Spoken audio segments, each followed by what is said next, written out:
ദൈവനാമത്തിന് മഹത്വമുണ്ടാകട്ടെ. ഞങ്ങളെ ശ്രദ്ധിക്കുന്ന എല്ലാ പ്രിയപ്പെട്ടവർക്കും ക്രിസ്തുയേശുവിൻ്റെ നാമത്തിലുള്ള സ്നേഹ വന്ദനം അറിയിക്കുന്നു. ദൈവത്തെ സ്നേഹിക്കുന്നവർ ദൈവത്തിൻ്റെ വചനത്തെ സ്നേഹിക്കുന്നു. ദൈവവചനത്തെ സ്നേഹിക്കുന്നവർ ദൈവത്തിൻ്റെ വചനം പ്രമാണിക്കുന്നു. ദൈവത്തിൻ്റെ വചനം ധ്യാനിക്കുവാനും പഠിക്കുവാനും ഓരോ ദൈവവചനനും ദൈവം കൊടുത്തിരിക്കുന്ന ഉത്തരവാദിത്തമാണ്. അത് നമ്മുടെ ജീവിതത്തിൽ പ്രായോഗിക തലത്തിൽ കൊണ്ടുവരിക എന്നുള്ളത് ഏറ്റവും മഹൽ ഭാഗ്യമാണ്.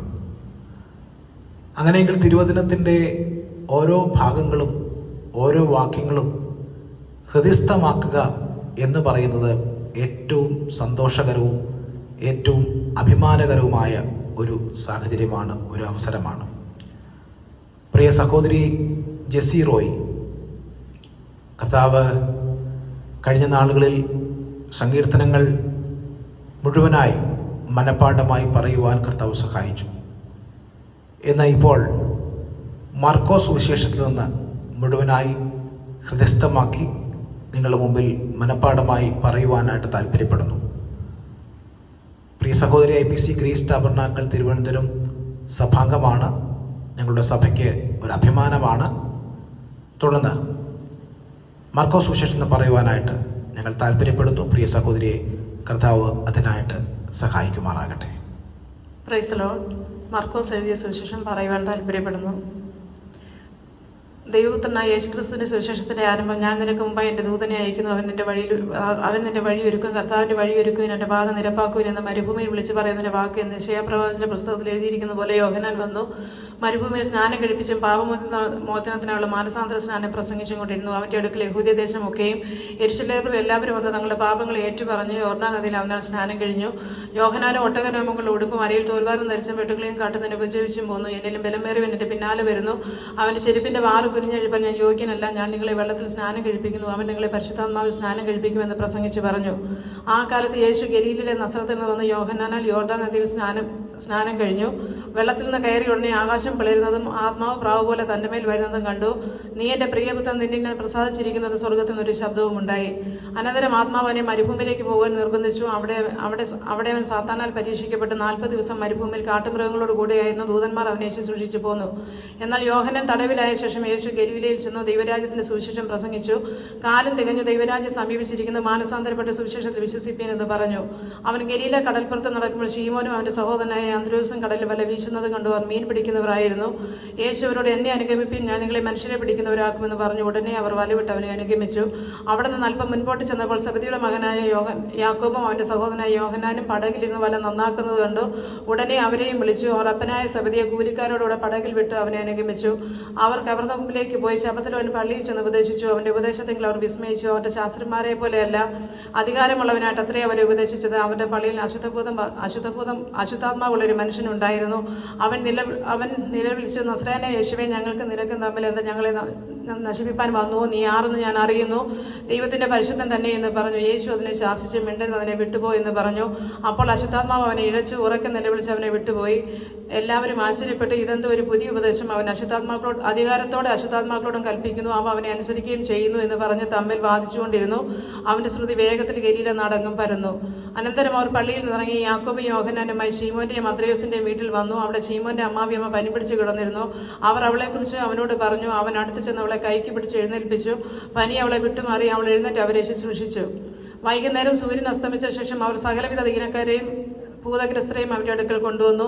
പട്ടണമൊക്കെയും വാതിൽക്കൽ വന്ന് കൂടിയിരുന്നു. നാനാവ്യാധികളിൽ വലഞ്ഞിരുന്ന അനേകരെ അവൻ സൗഖ്യമാക്കി. അനേകം ഭൂതങ്ങളെയും പുറത്താക്കി. ഭൂതങ്ങൾ അവനെ അറിയുകൊണ്ട് സംസാരിപ്പാൻ അവയെ സമ്മതിച്ചില്ല. അധികാലത്ത് ഇരുട്ടോടെ അവൻ എഴുന്നേറ്റ് പുറപ്പെട്ട ഒരു നിർജ്ജന സ്ഥലത്ത് ചെന്ന് പ്രാർത്ഥിച്ചു. ശീമോനും കൂടെയുള്ളവരും അവൻ്റെ പിന്നാലെ ചെന്നു. അവനെ കണ്ടപ്പോൾ എല്ലാവരും നിന്നെ അന്വേഷിക്കുന്നു എന്ന് പറഞ്ഞു. അവൻ അവരോട്, ഞാൻ അടുത്ത ഊരുകളിലും ചെന്ന് പ്രസംഗിക്കേണ്ടതിന് നാം അവിടേക്ക് പോകാം, ഇതിനായിട്ടല്ലോ ഞാൻ പുറപ്പെട്ടു വന്നിരിക്കുന്നത് എന്ന് പറഞ്ഞു. അങ്ങനെ അവൻ ഗലീലൊക്കെയും ചെന്ന് പള്ളികൾ പ്രസംഗിക്കുകയും ഭൂതങ്ങളെ പുറത്താക്കുകയും ചെയ്തു. ഒരു കുഷ്ഠരോഗി അവൻ്റെ അടുക്കൽ വന്ന് മുട്ടുകുത്തി, നിനക്ക് മനസ്സുണ്ടെങ്കിൽ എന്നെ സൗഖ്യമാക്കാൻ കഴിയുമെന്ന് അപേക്ഷിച്ചു. യേശു മനസ്സലിഞ്ഞ് കൈനീട്ടി അവനെ തൊട്ട്, മനസ്സുണ്ട്, ശുദ്ധമാകാം എന്ന് പറഞ്ഞ ഉടനെ കുഷ്ഠം വിട്ടുമാറി അവന് ശുദ്ധി വന്നു. യേശു അവനെ കവർച്ചയായി ശാസിച്ചു, നോക്കൂ, ഇതാരോടും പറയരുത്. എന്നാൽ ചെന്ന് പുരോഹിതൻ നിന്നെ തന്നെ കാണിച്ച് നിന്റെ ശുദ്ധീകരണത്തിന് വേണ്ടി മോശം ഏൽപ്പിച്ച വഴിപാട് അവർക്ക് സാക്ഷ്യത്തിനായി അർപ്പിക്കുക എന്ന് പറഞ്ഞ് അവനെ വിട്ടയച്ചു. അവനോ പുറപ്പെട്ട് വളരെ ഘോഷിപ്പാനും വസ്തുത പ്രസംഗിപ്പാനും തുടങ്ങി. അതിനാൽ യേശുവിന് പരസ്യമായി പട്ടണത്തിൽ കടപ്പാൻ കഴിയായക കൊണ്ട് അവൻ പുറത്ത് നിർജ്ജന സ്ഥലങ്ങൾ പാർത്തു. എല്ലായിടത്തുനിന്നും ആളുകൾ അവൻ്റെ അടുക്കൽ വന്നുകൂടി. ചില ദിവസം കഴിഞ്ഞ ശേഷം അവൻ കവർന്നൂകിൽ ചെന്നു. അവൻ വീട്ടിലുണ്ടെന്ന് ശ്രുതിയായി. ഉടനെ വാതിൽക്കൽ പോലും ഇടമില്ലാതവണ്ണം പുരുഷാരം വന്നുകൂടി. അവൻ അവരോട് തിരുവചനം പ്രസ്താവിച്ചു. അപ്പോൾ 4 ആൾ ഒരു പക്ഷപാതകനെ ചുമന്ന് അവൻ്റെ അടുക്കൽ കൊണ്ടുവന്ന് പുരുഷാര നിമിത്തം അവനോട് സമീപിച്ച് കൂടായികയാൽ അവനിരുന്ന സ്ഥലത്തിൻ്റെ മേൽപ്പുര പൊളിച്ചു തുറന്ന് പക്ഷപാതക്കാരനെ കിടക്കയോടെ ഇറക്കി വെച്ചു. യേശു അവൻ്റെ വിശ്വാസം കണ്ടിട്ട് പക്ഷപാതക്കാരനോടും, മകനെ, നിന്റെ പാപങ്ങൾ മോചിച്ചു തന്നിരിക്കുന്നു എന്ന് പറഞ്ഞു. അവിടെ ചില ശാസ്ത്രിമാരിരുന്നു. ഇവൻ ഇങ്ങനെ ദൈവദൂഷണം പറയുന്നത് എന്ത്? ദൈവം ഒരുവനല്ലാതെ പാപങ്ങളെ മോചിപ്പാൻ കഴിയുന്നവൻ ആരെന്ന് ഹൃദയത്തിൽ ചിന്തിച്ചുകൊണ്ടിരുന്നു. അവർ ഇങ്ങനെ ഉള്ളിൽ ചിന്തിക്കുന്നത് യേശുവിനെ മനസ്സിൽ ഗ്രഹിച്ച് അവരോട് നിങ്ങൾ ഹൃദയത്തിൽ ഇങ്ങനെ ദോഷം നിങ്ങൾ ഹൃദയത്തിൽ ഇങ്ങനെ ചിന്തിക്കുന്നത് എന്ത്? പക്ഷപാതക്കാരനോട് നിന്റെ പാപങ്ങൾ മോചിച്ചു തന്നിരിക്കുന്നു എന്ന് പറയുന്നത് എഴുന്നേറ്റ് നടക്ക എന്ന് പറയുന്നത് ഏതാകുന്നു എളുപ്പമെന്ന് ചോദിച്ചു. എന്നാൽ ഭൂമിയിൽ പാപങ്ങളെ മോചിപ്പാൻ മനുഷ്യപുത്രന് അധികാരമുണ്ട് എന്ന് നിങ്ങൾ അറിയേണ്ടതിന് അവൻ പക്ഷപാതക്കാരനോട്, എഴുന്നേറ്റ് കിടക്കയെടുത്ത് വീട്ടിലേക്ക് പോകുക എന്ന് ഞാൻ നിന്നോട് പറയുന്നു എന്ന് പറഞ്ഞു. ഉടനെ അവൻ എഴുന്നേറ്റ് കിടക്കയെടുത്ത് എല്ലാവരും കാണുക പുറപ്പെട്ടു. അതുകൊണ്ട് എല്ലാവരും വിസ്മയിച്ചു. ഇങ്ങനെ ഒരു നാളും കണ്ടിട്ടില്ല എന്ന് പറഞ്ഞ ദൈവത്തെ മഹത്വപ്പെടുത്തി. അവൻ പിന്നെയും കടൽക്കൽ ചെന്ന പുരുഷാരമൊക്കെ അവൻ്റെ അടുക്കൽ വന്നു. അവൻ അവരെ ഉപദേശിച്ചു. പിന്നെ അവൻ കടന്നു പോകുമ്പോൾ അൽഫായുടെ മകനായ ലേവി ചുങ്കസ്ഥലത്തിരിക്കുന്നത് കണ്ടു. എന്നെ അനുഗമിക്കുക എന്ന് പറഞ്ഞു. അവൻ എഴുന്നേറ്റ് അവനെ അനുഗമിച്ചു. അവൻ വീട്ടിൽ പന്തിയിലിരിക്കുമ്പോൾ പല ചുങ്കക്കാരും പാപികളും യേശുവിനോടും അവൻ്റെ ശിഷ്യന്മാരോടും കൂടെ പന്തിയിലിരുന്നു. അവനെ അനുഗമിച്ചു വന്നവർ അനേകരായിരുന്നു. അവൻ ചുങ്കക്കാരോടും പാപികളോടും കൂടെ തിന്നുകയും കുടിക്കുകയും ചെന്ന് പരീശന്മാർ കൂടെയുള്ള ശാസ്ത്രിമാർ കണ്ടിട്ട് അവൻ്റെ ശിഷ്യന്മാരോട്, അവൻ ചുങ്കക്കാരോടും പാപികളോടും കൂടെ തിന്നു കുടിക്കുന്നത് എന്തേ എന്ന് ചോദിച്ചു. യേശു അത് കേട്ട് അവരോട്, ദീനക്കാർക്കല്ലാത്ത സൗഖ്യമുള്ളവർക്ക് വൈദ്യനെ കൊണ്ട് ആവശ്യമില്ല, ഞാൻ നീതിമാന്മാരെ അല്ല പാപികളെ എത്ര വിളിപ്പാൻ വന്നത് എന്ന് പറഞ്ഞു. യോഹന്നാന്റെ ശിഷ്യന്മാരും പരീശന്മാരും ഉപവസിക്കുക പതിവായിരുന്നു. അവർ വന്ന് അവനോട്, യോഹന്നാന്റെയും പരീശന്മാരെയും ശിഷ്യന്മാർ ഉപവസിക്കുന്നുവല്ലോ, നിന്റെ ശിഷ്യന്മാർ ഉപവസിക്കാത്തത് എന്തേ എന്ന് ചോദിച്ചു. യേശു അവരോട് പറഞ്ഞത്, മണവാളൻ കൂടെ ഉള്ളപ്പോൾ തൊഴിൽമക്കാർക്ക് ഉപവസിപ്പാൻ കഴിയുമ്പോൾ മണവാളൻ കൂടെ ഇരിക്കും കാലത്തോളം അവർക്ക് ഉപവസിപ്പാൻ കഴിയുകയില്ല. എന്നാൽ മണവാളൻ അവരെ വിട്ടുപിരിയേണ്ടുന്ന കാലം വരും, അന്ന് ആ കാലത്ത് അവർ ഉപവസിക്കും. പഴയ വസ്ത്രത്തിൽ കോഴി തുന്നിക്കണ്ടം ആരും ചേർത്ത് തുന്നുമാറില്ല. തുന്നിയാൽ ചേർത്ത് പുതുക്കണ്ട പഴയതിൽ നിന്ന് വലിഞ്ചിട്ട് ചീന്തലേറ്റവും വല്ലാതെയാകും. പുതിയ വീഞ്ഞ് പഴയ തുരുത്തിൽ പകർന്നു വയ്ക്കാറില്ല. പകർന്നാൽ പുതുവീഞ്ഞ് തുരുത്തിയെ പൊളിക്കും, വീഞ്ഞൊഴുകി പോകും, തുരുത്തിയും നശിച്ചു പോകും. പുതുവീഞ്ഞ് പുതിയ തുരുത്തിയിൽ എത്രയും പകർന്നു വെക്കേണ്ടത്. അവൻ ശബ്ബത്തിൽ വിളഭൂമിയിൽ കൂടി കടന്നു പോകുമ്പോൾ അവൻ്റെ ശിഷ്യന്മാർ വഴി നടക്കൽ കതിർ പറിച്ചു തുടങ്ങി. പരീശന്മാർ അവനോട് നോക്കൂ, ഇവർ ശബ്ബത്തിൽ വിഹിതമല്ലാത്ത ചെയ്യുന്നത് എന്തേ എന്ന് പറഞ്ഞു. അവൻ അവരോട്, ദാവീദ് തനിക്കും കൂടെയുള്ളവർക്കും വിശന്നപ്പോൾ ചെയ്തതെന്ത്? അവൻ അബ്യാഥാർ പുരോഹിതന്റെ കാലത്ത് ദൈവാലയത്തിൽ ചെന്ന് പുരോഹിതന്മാർക്കല്ലാതെ ആർക്കും തിന്മാൻ വിഹിതമല്ലാത്ത കാഴ്ചയപ്പം തിന്നു കൂടെയുള്ളവർക്കും കൊടുത്തു എന്ന് നിങ്ങൾ ഒരിക്കലും വായിച്ചിട്ടില്ലയോ എന്ന് ചോദിച്ചു. പിന്നെ അവരോട്, മനുഷ്യൻ ശബത മനുഷ്യ നിമിത്തം അത്രയും ഉണ്ടായത്, അങ്ങനെ മനുഷ്യപുത്രന് ശബത്തിന് കർത്താവാകുന്നു എന്ന് പറഞ്ഞു. അവൻ പിന്നെയും പള്ളിയിൽ ചെന്നു. അവിടെ വരണ്ട കൈയുള്ളൊരു മനുഷ്യനുണ്ടായിരുന്നു. അവർ അവനെ കുറ്റം ചുമത്തേണ്ടതിന് ശബത്തിൽ അവനെ സൗഖ്യമാക്കുമോ എന്ന് നോക്കിക്കൊണ്ടിരുന്നു. വരണ്ട കൈയുള്ള മനുഷ്യനോട് അവൻ നടുവിൽ എഴുന്നേറ്റ് നിൽക്കുക എന്ന് പറഞ്ഞു. അവൻ എഴുന്നേറ്റ് നിന്നു. പിന്നെ അവരോട്, ശബത്തിൽ നന്മ ചെയ്യുകയോ തിന്മ ചെയ്യുകയോ ജീവനെ രക്ഷിക്കുകയോ കൊല്ലുകയോ ഏത് വിഹിതമെന്ന് ചോദിച്ചു. അവരോ മിണ്ടാതിരുന്നു. അവരുടെ ഹൃദയകാലിന്റെ നിമിത്തം അവൻ ദുഃഖിച്ചും കൊണ്ട് കോപത്തോടെ അവരെ ചുറ്റും നോക്കി. ആ മനുഷ്യനോട് കൈ നീട്ടുക എന്ന് പറഞ്ഞു. അവൻ നീട്ടി, അവൻ്റെ കൈ സൗഖ്യമായി. ഉടനെ പരീശന്മാർ പുറപ്പെട്ട് അവനെ നശിപ്പിക്കേണ്ടതിന് ഹെരോദ്യരുമായി ആലോചന കഴിച്ചു. യേശു ശിഷ്യന്മാരുമായി കടൽക്കരയ്ക്ക് വാങ്ങിപ്പോയി. ഗലീലയിൽ നിന്ന് വലിയൊരു പുരുഷാരം അവനെ അനുഗമിച്ചു. യഹൂദിയിൽ നിന്നും യെരുശലേമിൽ നിന്നും ഏദോമിൽ നിന്നും യോർദാൻ അക്കരെ നിന്നും സോരിന്റെയും സീദോന്റെയും ചുറ്റുപാടിൽ നിന്നും വലിയൊരു കൂട്ടം അവൻ ചെയ്തൊക്കെ കേട്ടിട്ട് അവൻ്റെ അടുക്കൽ വന്നു. പുരുഷാരം തന്നെ ഞെരുക്കാതിരിക്കേണ്ടെന്ന് അവരുടെ നിമിത്തം ഒരു ചെറുപടം ഒരുക്കി നിർത്തുവാൻ യേശു ശിഷ്യന്മാരോട് പറഞ്ഞു. അനേകരെ അവൻ സൗഖ്യമാക്കുകയാൽ വാദമുള്ളവരൊക്കെ അവനെ തൊടേണ്ടത് തിരക്കി വന്നു. അശുദ്ധാത്മാക്കൾ അവനെ കാണുമ്പോഴൊക്കെ അവൻ്റെ മുമ്പിൽ വീണ് ദൈവപുത്രനെ നിലവിളിച്ച് പറയും. തന്നെ പ്രസിദ്ധമാക്കാതിരിക്കേണ്ടതിന് അവൻ അവരെ വളരെ ശാസിച്ചു പോന്നു. പിന്നെ അവൻ മലയിൽ കയറി തനിക്ക് ബോധിച്ചവരെ അടുക്കെ വിളിച്ചു. അവർ അവൻ്റെ അരികെ വന്നു. തന്നോടുകൂടി ഇരിപ്പാനും പ്രസംഗിക്കേണ്ടതിന് അയപ്പാനും ഭൂതങ്ങളെ പുറത്താക്കേണ്ടതിന് അധികാരമുണ്ടാകുവാനും അവൻ 12 നിയമിച്ചു. ശീമോന് പത്രോസ് എന്ന് പേരിട്ടു. സബദിയുടെ മകനായ യാക്കോബിന്റെ സഹോദരൻ യോഹന്നാൻ ഇവർക്ക് ഇടിമക്കൾ എന്നർത്ഥമുള്ള ബോവനേർഗസ് എന്ന് പേരിട്ടു. അന്ത്രയോസ്, ഫിലിപ്പോസ്, ബർത്തലോമായി, മത്തായി, തോമസ്, അൽഫായുടെ മകനായ യാക്കോബ്, തദ്ദായി, കനാനിനായ ശീമോൻ, തന്നെ കാണിച്ചു കൊടുത്ത ഇസ്കര്യോത്ത യൂദ എന്നിവരെ തന്നെ. അവൻ വീട്ടിൽ വന്നു. അവർക്ക് ഭക്ഷണം കഴിപ്പാൻ പോലും വഹിയാതവണ്ണം പുരുഷാരം പിന്നെയും തിങ്ങിക്കൂടി വന്നു.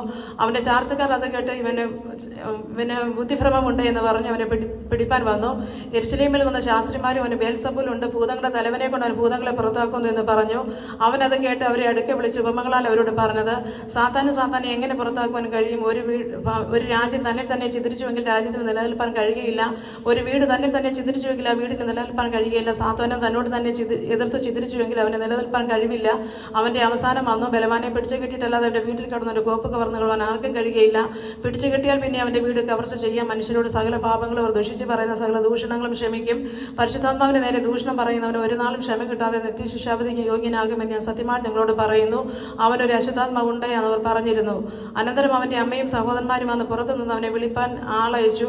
പുരുഷാരം അവൻ്റെ ചുറ്റും ഇരുന്നിരുന്നു. അവർ അവനോട്, നിന്റെ അമ്മയും സഹോദരന്മാരും പുറത്ത് നിന്നെ അന്വേഷിക്കുന്നു എന്ന് പറഞ്ഞു. അവൻ അവരോട്, എൻ്റെ അമ്മയും സഹോദരന്മാരും ആരെന്ന് പറഞ്ഞു ചുറ്റിലിരിക്കുന്നവരെ നോക്കിക്കൊണ്ട്, എൻ്റെ അമ്മയും സഹോദരന്മാരും ഇതാ, ദൈവത്തിൻ്റെ ഇഷ്ടം ചെയ്യുന്നവൻ തന്നെ എൻ്റെ സഹോദരനും സഹോദരിയും അമ്മയും ആകുന്നുവെന്ന് പറഞ്ഞു.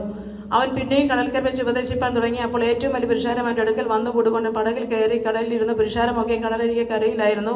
അവൻ ഉപമകളാൽ പലതും അവരെ ഉപദേശിച്ചു. ഉപദേശത്തിൽ അവരോട് പറഞ്ഞത് കേൾപ്പേൻ. വിതയ്ക്കുന്നവൻ വിതപ്പാൻ പുറപ്പെട്ട് വിതയ്ക്കുമ്പോൾ ചിലത് വഴിയരികെ വീണ് പറവകൾ വന്നത് തിന്നുകളഞ്ഞു. മറ്റു ചിലത് പാറസ്ഥലത്ത് വീണു. മണ്ണിന് താഴ്ചയില്ലാതെ ക്ഷണത്തിൽ മുളച്ച് വന്നു. സൂര്യൻ ഉച്ചേറെ ചൂട് തട്ടി വേരില്ലായിക്കൊണ്ട് ഉണങ്ങിപ്പോയി. മറ്റു ചിലത് മുള്ളിനിടയിൽ വീണു. മുള്ളു മുളച്ചു അതിനെ ഞെരുക്കി കളഞ്ഞു. അത് വിളഞ്ഞതുമില്ല. മറ്റു ചിലത് നല്ല നിലത്ത് വീണു. മുളച്ചു വളർന്നു ഫലം കൊടുത്തു. 30, 60, 100 മേനി വിളഞ്ഞു. കേൾപ്പാൻ ചെവിയുള്ളവർ കേൾക്കട്ടെ എന്നും അവൻ പറഞ്ഞു. അനന്തരം അവൻ തനിച്ചിരിക്കുമ്പോൾ അവനോട് കൂടെയുള്ളവർ പന്തിരുവരുമായി വന്ന് അവനോട് ആ ഉപമകളെക്കുറിച്ച് ചോദിച്ചു. അവരോട് അവൻ പറഞ്ഞത്, ദൈവരാജ്യത്തിന്റെ മർമ്മം നിങ്ങൾക്ക് നൽകിയിരിക്കുന്ന പുറത്തുള്ളവർക്കോ സകല ഉപമകളാൽ ലഭിക്കുന്നു. അവർ മനംതിരിയാതെയും അവരോട് ക്ഷമിക്കാതെയും ഇരിക്കത്തക്കൊണ്ടവർ കണ്ടിട്ടും അറിയാതിരിപ്പാനും കേട്ടിട്ടും ഗ്രഹിക്കാതിരിപ്പാനും സംഗതി വരും. പിന്നെ അവരോട്, ഈ ഉപമ ഗ്രഹിക്കുന്നില്ലയോ? പിന്നെ മറ്റു ഉപമകളൊക്കെയും എങ്ങനെ ഗ്രഹിക്കും? വിതയ്ക്കുന്നവൻ വചനം വിതയ്ക്കുന്നു. വചനം വിതച്ചിട്ട് വഴിയരികെ വീണത് സാത്താൻ വന്ന ഹൃദയങ്ങൾ വിതയ്ക്കപ്പെട്ട വചനം എടുത്ത് കളയുന്നതാകുന്നു. അങ്ങനെ തന്നെ പാറസ്ഥലത്ത് വിതയ്ക്കപ്പെട്ടത് കേട്ട ഉടനെ സന്തോഷത്തോടെ കൈക്കൊള്ളുന്നവരെങ്കിലും അവർ ഉള്ളിൽ വേരില്ലാതെ ക്ഷണികന്മാരാകുന്നു. അതിന് നിമിത്തം ഉപദ്രവമോ പീഡയോ ഉണ്ടായി ക്ഷണത്തിൽ ഇടറിപ്പോകുന്നു. മുള്ളിനിടയിൽ വീണതോ കേട്ടിട്ട് ഇഹലോകത്തിന്റെ ചിന്തകളും ധനത്തിന്റെ വഞ്ചനയും മറ്റ് വിഷയമോകളും അകത്ത് കടന്ന് വചനത്തെ ജരിക്ക് നിഷ്ഫലമാക്കി തീർക്കുന്നതാകുന്നു. നല്ല മണ്ണിൽ വിതയ്ക്കപ്പെട്ടതോ വചനം കേൾക്കുകയും അംഗീകരിക്കുകയും ചെയ്യുന്നവർ തന്നെ അവർ 30, 60, 100 മേനി വിളയുന്നു. പിന്നെ അവൻ അവരോട് പറഞ്ഞത്, വിളക്ക് കത്തിച്ച് പറയൻ കീഴിലോ കട്ടിൽ കീഴിലോ വെക്കുമാറുണ്ടോ? വിളക്ക് തണ്ടിന്മേലല്ലയോ വെക്കുന്നത്?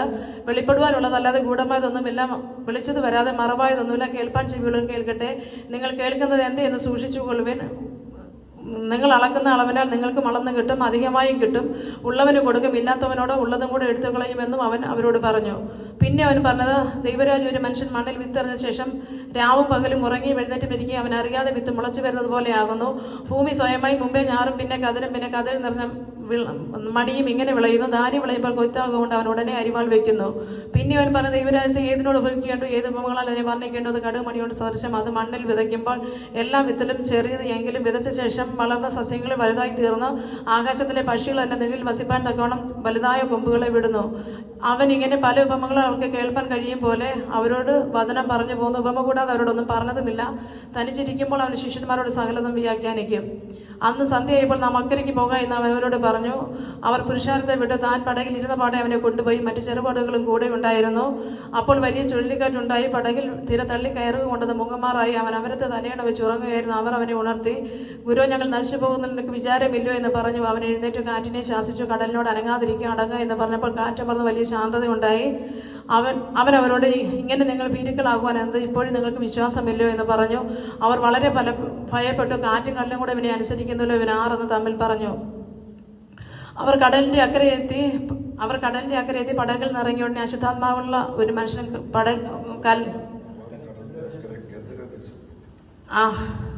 അവർ കടലിന്റെ അക്കരെ ഗദരദേശത്തെത്തി. പടകിൽ നിന്നിറങ്ങിയോടെ അശുദ്ധാത്മാവുള്ള ഒരു മനുഷ്യൻ കല്ലറകളിൽ നിന്ന് വന്ന് അവനെ എതിരേറ്റു. അവന്റെ പാർപ്പ് കല്ലറകളിലായിരുന്നു. ആർക്കും അവനെ ചങ്ങല കൊണ്ട് പോലും ബന്ധിച്ചു കൂടാഞ്ഞു. പലപ്പോഴും അവനെ വിലങ്ങും ചങ്ങലയും കൊണ്ട് ബന്ധിച്ചിട്ടും അവൻ ചങ്ങല വലിച്ചു പൊട്ടിച്ചും വിലങ്ങ് ഉരുമി ഒടിച്ചും കളഞ്ഞു. ആർക്കും അവനെ അടക്കുവാൻ കഴിഞ്ഞില്ല. അവൻ പലപ്പോഴും കല്ലറകളിലും മലകളിലും ഇടപെടാതെ നിലവിളിച്ചും തന്നെത്താൻ കല്ലുകൊണ്ട് ചതച്ചും പോന്നു. അവൻ യേശുവിനെ ദൂരത്തുനിന്ന് കണ്ടിട്ട് ഓടിച്ചെന്ന് അവനെ നമസ്കരിച്ചു. അവൻ ഉറക്കം നിലവിളിച്ചു, യേശുവേ, മഹോന്നതനായ ദൈവത്തിന്റെ പുത്രായ എനിക്കും നിനക്കും തമ്മിലെന്ത്? ദൈവത്താണ്ട് എന്നെ ദണ്ഡിപ്പിക്കാതെ ഞാൻ അപേക്ഷിക്കുന്നു. അപേക്ഷിക്കുന്നു എന്ന് പറഞ്ഞു. അശുദ്ധാത്മാവെ ഈ മനുഷ്യനെ വിട്ടുപോകാൻ എന്ന് യേശു കൽപ്പിച്ചിരുന്നു. നിന്റെ പേരെന്തെന്ന് ചോദിച്ചിട്ട് എൻ്റെ പേരിലേക്ക് ഞങ്ങൾ പലരാകുന്നു എന്ന് അവൻ ഉത്തരം പറഞ്ഞു. നാട്ടിൽ നിന്ന് തങ്ങളെ അയച്ചു കളയാൻ ഏറിയെന്ന് അപേക്ഷിച്ചു. അവിടെ മലയിൽ ഒരു വലിയ പന്നിക്കൂട്ടം മേഞ്ഞുകൊണ്ടിരുന്നു. ആ പന്നികൾ കടപ്പാൻ പന്നികളിലേക്ക് അയക്കണമെന്ന് അവനോട് അപേക്ഷിച്ചു. അവൻ അനുവാദം കൊടുത്തു. അശുദ്ധാത്മാക്കൾ പുറപ്പെട്ട് പന്നികൾ കടന്നിട്ട് കൂട്ടം കടുന്തൂക്കത്തോടെ കടലിലേക്ക് പാഞ്ഞ് വീർപ്പ് മുട്ടിച്ചത്തു.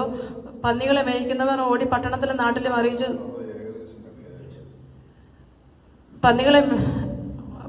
അശുദ്ധാത്മാക്കൾ പുറപ്പെട്ട് പന്നികളിലേക്ക് കടന്നിട്ട് കൂട്ടം കടുന്തൂക്കത്തോടെ കടലിലേക്ക് പാഞ്ഞ് വീർപ്പ് മുട്ടിച്ചെത്തു. അവ ഏകദേശം 2000 ആയിരുന്നു. പന്നികളെ മേയ്ക്കുന്നവർ ഓടിച്ചെന്ന് നാട്ടിലും പട്ടണത്തിലും നാട്ടിലും അറിയിച്ചു. സംഭവിച്ചത് കാണുവാൻ പലരും പുറപ്പെട്ട് യേശുവിൻ്റെ അടുക്കൽ വന്നു.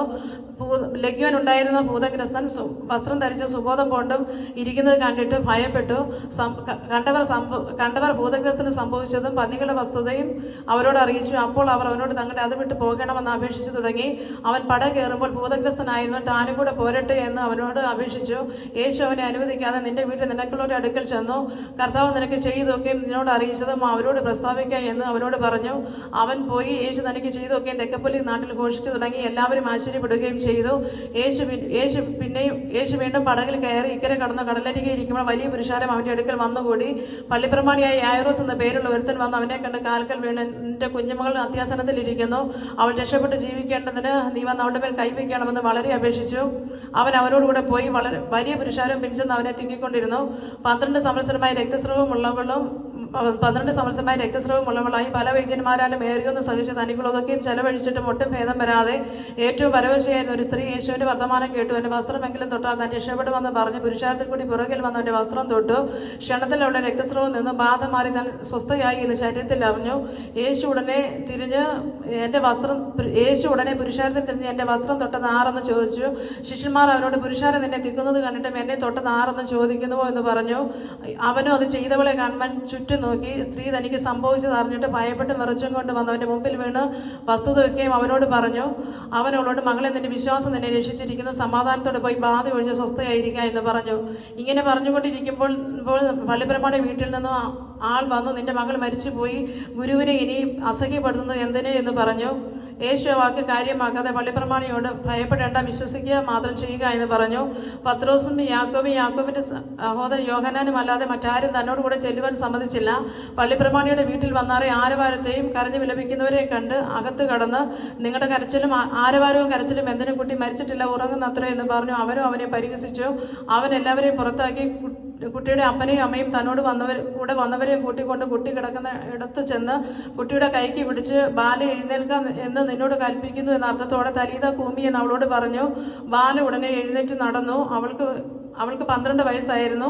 അവർ അത്യന്തം വിസ്മയിച്ചു. ഇതാരും അറിയരുതെന്ന് അവൻ അവരോട് ഏറിയോ എന്ന് കൽപ്പിച്ചു. അവൾക്ക് ഭക്ഷിപ്പാൻ കൊടുക്കണമെന്നും പറഞ്ഞു. അവൻ അവിടെ നിന്ന് പുറപ്പെട്ട് തൻ്റെ പിതൃനഗരത്തിൽ ചെന്ന് അവൻ്റെ ശിഷ്യന്മാരും അവനെ അനുഗമിച്ചു. ശബത്തായപ്പോൾ പള്ളിയിൽ ചെന്ന് ഉപദേശിച്ചു തുടങ്ങി. പലരും കേട്ട് വിസ്മയിച്ചു. ഇവ എവിടെ നിന്ന്? ഇവന് കിട്ടി ഞാനും ഇവൻ്റെ കൈകൾ നടക്കുന്ന വീര്യപ്രവൃത്തികളും എന്ത്? ഇവൻ മറിയയുടെ മകനും യാക്കോബ്, യോസേഫ്, യൂദാ, ശീമോൻ ഇവൻ്റെ സഹോദരനുമായ തച്ചനല്ലയോ? ഇവൻ്റെ സഹോദരികളും ഇവിടെ നമ്മുടെ കൂടെ ഇല്ലയോ എന്ന് പറഞ്ഞ് അവങ്കൽ ഇടറിപ്പോയി. യേശു അവരോട്, ഒരു പ്രവാചകൻ തൻ്റെ പിതൃനഗരത്തിലും ചാർച്ചക്കാരുടെ ഇടയിലും സ്വന്തം ഭവനത്തിലും അല്ലാതെ ബഹുമാനമില്ലാത്തവനല്ല എന്ന് പറഞ്ഞു. ഏതാനും ചില രോഗികളുടെ മേൽ കൈവച്ച് സൗഖ്യം വരുത്തിയതല്ലാതെ അവിടെ വീര്യപ്രവൃത്തികളൊന്നും ചെയ്യുവാൻ കഴിഞ്ഞില്ല. അവൻ്റെ അവിശ്വാസ ഹേതുവായി അവൻ ആശ്ചര്യപ്പെട്ട് ചുറ്റുമുള്ള പട്ടണങ്ങൾ ഉപദേശിച്ചും കൊണ്ട് സഞ്ചരിച്ചു പോന്നു. അനന്തരം അവൻ 12 പേരെ അടുക്കൽ വിളിച്ചു അവരെ ഈരണ്ടായി അയച്ചു തുടങ്ങി. അവർക്ക് അശുദ്ധാത്മാക്കളുടെ മേൽ അധികാരവും കൊടുത്തു. വഴിക്ക് വടിയല്ലാതെ ഒന്നും എടുക്കരുത്, അപ്പവും പൊക്കണവും മടിശീലയിൽ കാശും വരുത്, ചെരിപ്പെട്ടുകൊള്ളാൻ രണ്ടുടുപ്പ് മരുത് എന്നിങ്ങനെ അവരോട് കൽപ്പിച്ചു. എവിടെയെങ്കിലും ചെരിപ്പെട്ടുകൊള്ളാൻ 2 ഉടുപ്പ് മരുത് എന്ന് അവരോട് കൽപ്പിച്ചു. നിങ്ങൾ എവിടെയെങ്കിലും ഒരു വീട്ടിൽ ചെന്നാൽ അവിടം വിട്ട് പുറപ്പെടും വരെ അവിടെ തന്നെ പാർപ്പിൻ.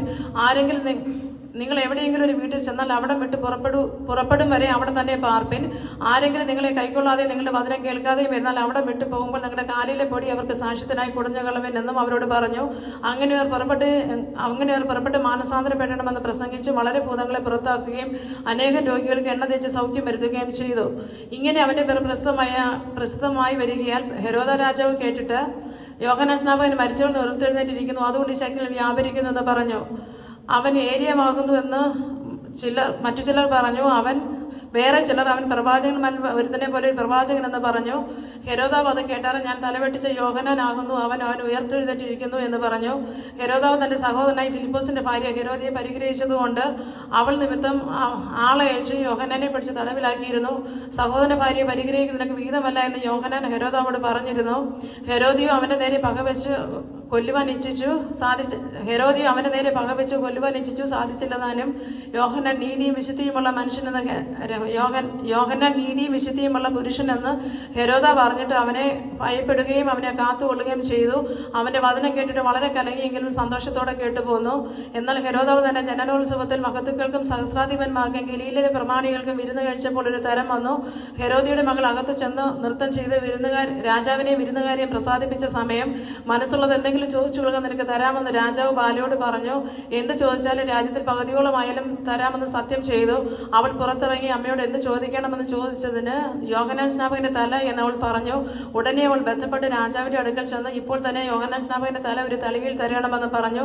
രാജാവ് അതിദുഃഖിതനായി, എങ്കിലും ആണെയും വിരുന്നുകാരെയും വിചാരിച്ച് അവളെ നിഷേധിപ്പാൻ മനസ്സിലാഞ്ഞു. ഉടനെ രാജാവ് അകമ്പടി അയച്ച് അവനെ തല കൊണ്ടുവരാൻ കൽപ്പിച്ചു.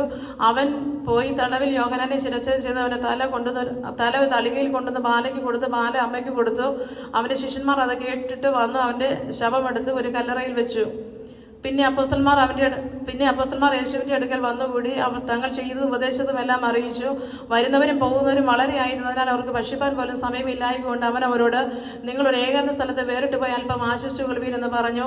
അങ്ങനെ അവർ പടകിൽ കയറി ഒരു ഏകാന്ത സ്ഥലത്ത് പോയി. അവർ പോകുന്നത് പലരും കണ്ടു മറിഞ്ഞ് എല്ലാ പട്ടണങ്ങളിൽ നിന്നും കാൽനടയായി അവിടേക്കൂടി അവർക്ക് മുമ്പേ എത്തി. അവൻ പടകിൽ നിന്ന് ഇറങ്ങിയാറെ വലിയ പുരുഷാരത്തെ കണ്ട് അവർ ഇടയില്ലാത്ത ആടുകളെ പോലെ ആകൽ അവരിൽ മനസ്സലിഞ്ഞ് പലതും ഉപദേശിച്ചു തുടങ്ങി. പിന്നെ നേരം നന്നേ വൈകിട്ട് ശിഷ്യന്മാർ അവന്റെ അടുക്കൽ വന്ന്, ഈ സ്ഥലം ഇത് നിർജ്ജന പ്രദേശമല്ലോ, നേരവും നന്നേ വൈകി അവർക്ക് ഭക്ഷിപ്പാൻ ഇല്ലായികയാൽ ചുറ്റുമുള്ള കുടികളിലും ഊരുകളിൽ ചെന്ന് ഭക്ഷിപ്പാൻ വല്ലതും കൊള്ളേണ്ടതിന് അവരെ പറഞ്ഞയക്കണമെന്ന് പറഞ്ഞു.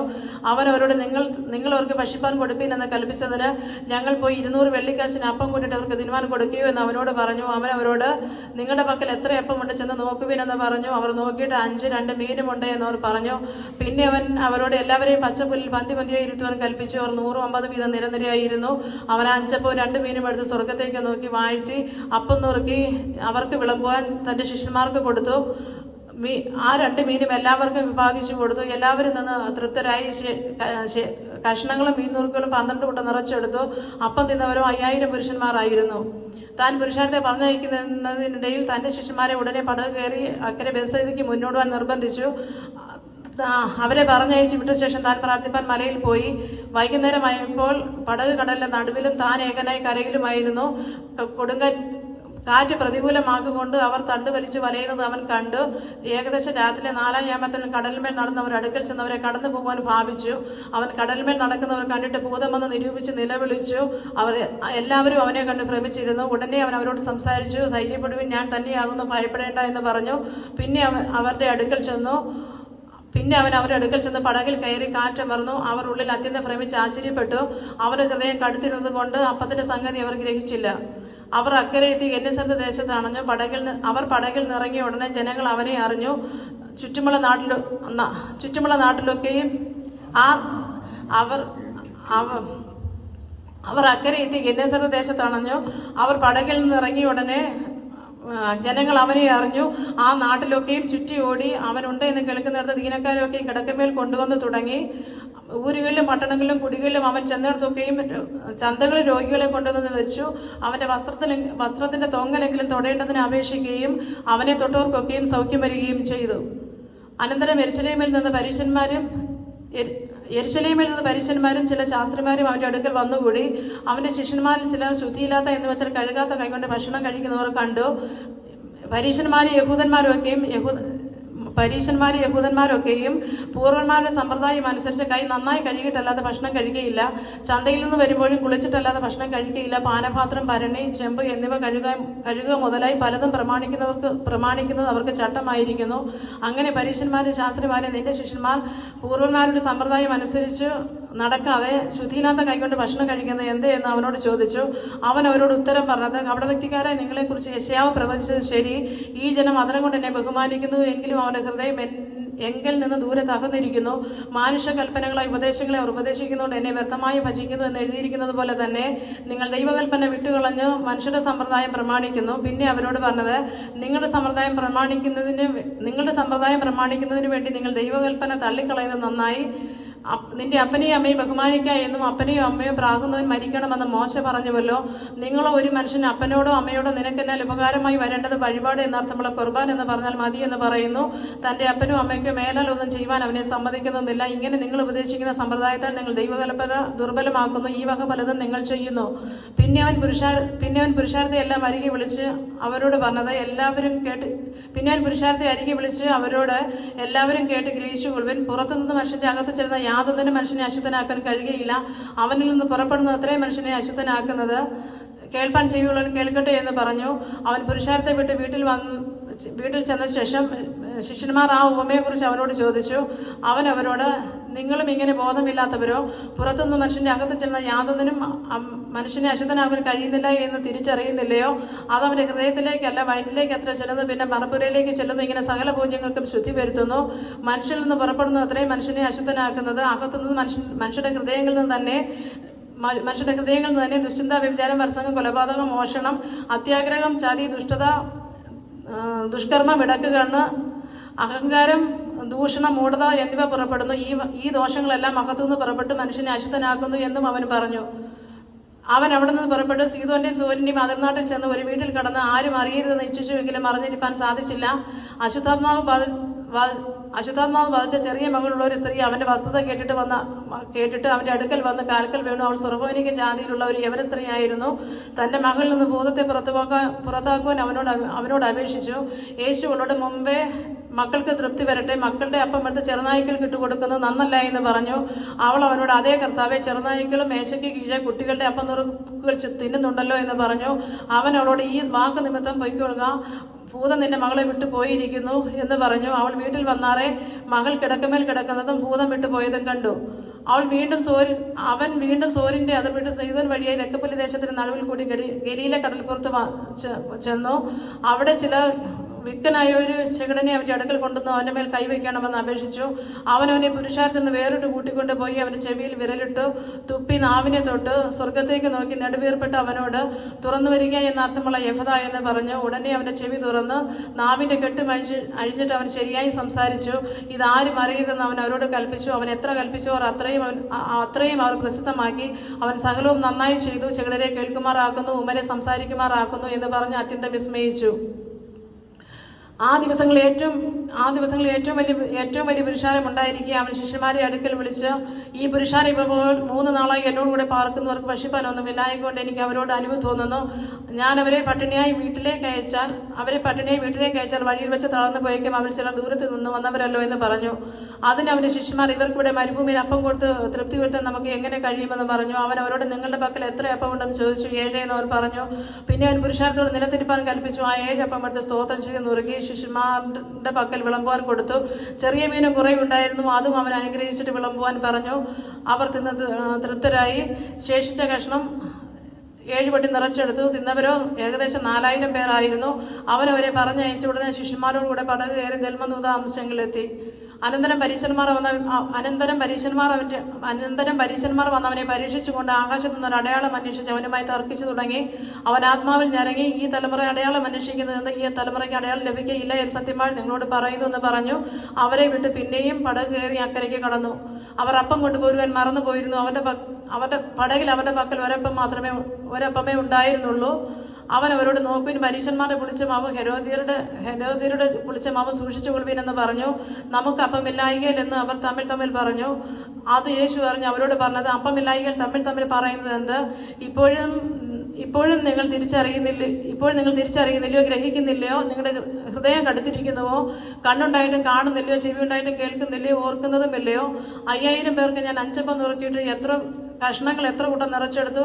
12 എന്നവർ അവനോട് പറഞ്ഞു. 4000 പേർക്ക് 7 നുറുക്കിയിട്ട് എത്ര വട്ടി നിറച്ചെടുത്തു? 7 എന്നവർ അവനോട് പറഞ്ഞു. പിന്നെ അവനോട്, ഇപ്പോഴും നിങ്ങൾ ഗ്രഹിക്കുന്നില്ലയോ എന്ന് പറഞ്ഞു. അവർ ബെത്സയിദയിൽ എത്തിയപ്പോൾ കുരുടനെ അവന്റെ അടുക്കൽ കൊണ്ടുവന്നു അവനെ തൊടയണമെന്ന് അപേക്ഷിച്ചു. അവൻ കുരുടനെ കൈക്ക് പിടിച്ച് ഊരിൽ നിന്ന് പുറത്തു കൊണ്ടുപോയി അവന്റെ കണ്ണിൽ തുപ്പി അവന്റെ മേൽ കൈവച്ചു. നീ വല്ലതും കാണുന്നുണ്ടോ എന്ന് ചോദിച്ചു. അവൻ മേൽപോട്ട് നോക്കി, ഞാൻ മനുഷ്യരെ കാണുന്നു, നടക്കുന്നത് മരങ്ങൾ പോലെ അത്രേ കാണുന്നത് എന്ന് പറഞ്ഞു. അവൻ പിന്നെയും അവൻ്റെ കണ്ണിന്മേൽ കൈവച്ചാറെ അവൻ സൗഖ്യം പ്രാപിച്ച് മിഴിച്ചു നോക്കി, എല്ലാം സ്പഷ്ടമായി കണ്ടു. നീ ഊരിൽ കടക്ക പോലും വരുതേ എന്ന് പറഞ്ഞ് അവനെ വീട്ടിലേക്ക് അയച്ചു. അനന്തരം യേശു ശിഷ്യന്മാരുമായി ഫിലിപ്പോസിന്റെ കൈസരിക്ക് അടുത്ത ഊരുകളിലേക്ക് പോയി വഴിയിൽ വെച്ച ശിഷ്യന്മാരോട്, ജനങ്ങൾ എന്നെ ആരെന്ന് പറയുന്നു എന്ന് ചോദിച്ചു. യോഹന്നാൻ സ്നാപകൻ എന്ന് ചിലർ, ഏലിയാവ് എന്ന് ചിലർ, പ്രവാചകന്മാരിൽ ഒരുത്തനെന്നും മറ്റു ചിലർ പറയുന്നു എന്ന് അവർ ഉത്തരം പറഞ്ഞു. എന്നാൽ നിങ്ങൾ എന്നെ ആരെന്ന് പറയുന്നു എന്ന് ചോദിച്ചതിന്, നീ ക്രിസ്തു ആകുന്നു എന്ന് പത്രോസ് ഉത്തരം പറഞ്ഞു. പിന്നെ തന്നെക്കുറിച്ച് ആരോടും പറയരുതെന്ന് അവൻ അവരോട് ഖണ്ഡിതമായി പറഞ്ഞു. മനുഷ്യപുത്രൻ പലതും സഹിക്കുകയും മൂപ്പന്മാർ, മഹാപുരോഹിതന്മാർ, ശാസ്ത്രിമാർ എന്നിവർ തള്ളിക്കളഞ്ഞ് കൊല്ലുകയും മൂന്നാം നാൾ ഉയർത്തെഴുന്നേൽക്കുകയും വേണമെന്ന് അവരെ ഉപദേശിച്ചു തുടങ്ങി. അവൻ ഈ വാക്ക് തുറന്നു പറഞ്ഞു. അപ്പോൾ പത്രോസ് അവനെ വേറിട്ട് കൊണ്ടുപോയി ശാസിച്ചു തുടങ്ങി. അവനോ തിരിഞ്ഞു നോക്കി ശിഷ്യന്മാരെ കണ്ടിട്ട് പത്രോസിനെ ശാസിച്ചു. സാത്താനെ, എന്നെ വിട്ടുപോ, നീ ദൈവത്തിൻ്റെതല്ല മനുഷ്യരുടെ അത്രേ കരുതുക എന്ന് പറഞ്ഞു. അനന്തരം യേശു പുരുഷാരത്തെയും പിന്നെ അവൻ പുരുഷാരത്തെയും തൻ്റെ ശിഷ്യന്മാരെയും അടുക്കൽ വിളിച്ച്, ഒരുവൻ എന്നെ അനുഗമിപ്പാൻ ഇച്ഛിച്ചാൽ അവൻ തന്നെത്താൻ തേച്ച് തൻ്റെ ക്രൂശെടുത്ത് തന്നെ അനുഗമിക്കട്ടെ. ആരെങ്കിലും തൻ്റെ ജീവനെ രക്ഷിപ്പാൻ ഇച്ഛിച്ചാൽ അതിനെ കളയും. എൻ്റെ നിമിത്തവും സുവിശേഷ നിമിത്തവും ആരെങ്കിലും തൻ്റെ ജീവനെ കളഞ്ഞാൽ അതിനെ രക്ഷിക്കും. ഒരു മനുഷ്യൻ സർവ്വലോകവും നേടുകയും തൻ്റെ ജീവനെ കളയുകയും ചെയ്താൽ അവൻ എന്ത് പ്രയോജനം? അല്ല, തൻ്റെ ജീവന് വേണ്ടി മനുഷ്യൻ എന്തോ ഒരു മറുവില കൊടുക്കും. വ്യഭിചാരവും പാവമുള്ള തലമുറയിൽ ആരെങ്കിലും എന്നെയും എൻ്റെ വചനങ്ങളെയും കുറിച്ച് നാണിച്ചാൽ അവനെക്കുറിച്ച് മനുഷ്യപുത്രനും തൻ്റെ പിതാവിൻ്റെ തേജസ്സിൽ വിശുദ്ധ ദൂതന്മാരുമായി വരും. അവൻ അവരുടെ ദൈവരാജ്യം വരുന്നത് കാണുള്ള മരണം ആസ്വദിക്കാത്തവർ ചിലർ നിങ്ങളിടയിലുണ്ട് എന്ന് ഞാൻ സത്യമായി നിങ്ങളോട് പറയുന്നു എന്ന് പറഞ്ഞു. 6 ദിവസം കഴിഞ്ഞിട്ട് യേശു പത്രോസിനെയും യാക്കോബിനെയും യോഹന്നാനെയും കൂട്ടി ഉയർന്നൊരു മലയിലേക്ക് തനിച്ചു കൊണ്ടുപോയി അവരുടെ മുൻപാകെ രൂപാന്തരപ്പെട്ടു. ഭൂമിയിൽ ഒരലക്കുകാരനെ വെളിപ്പിപ്പാൻ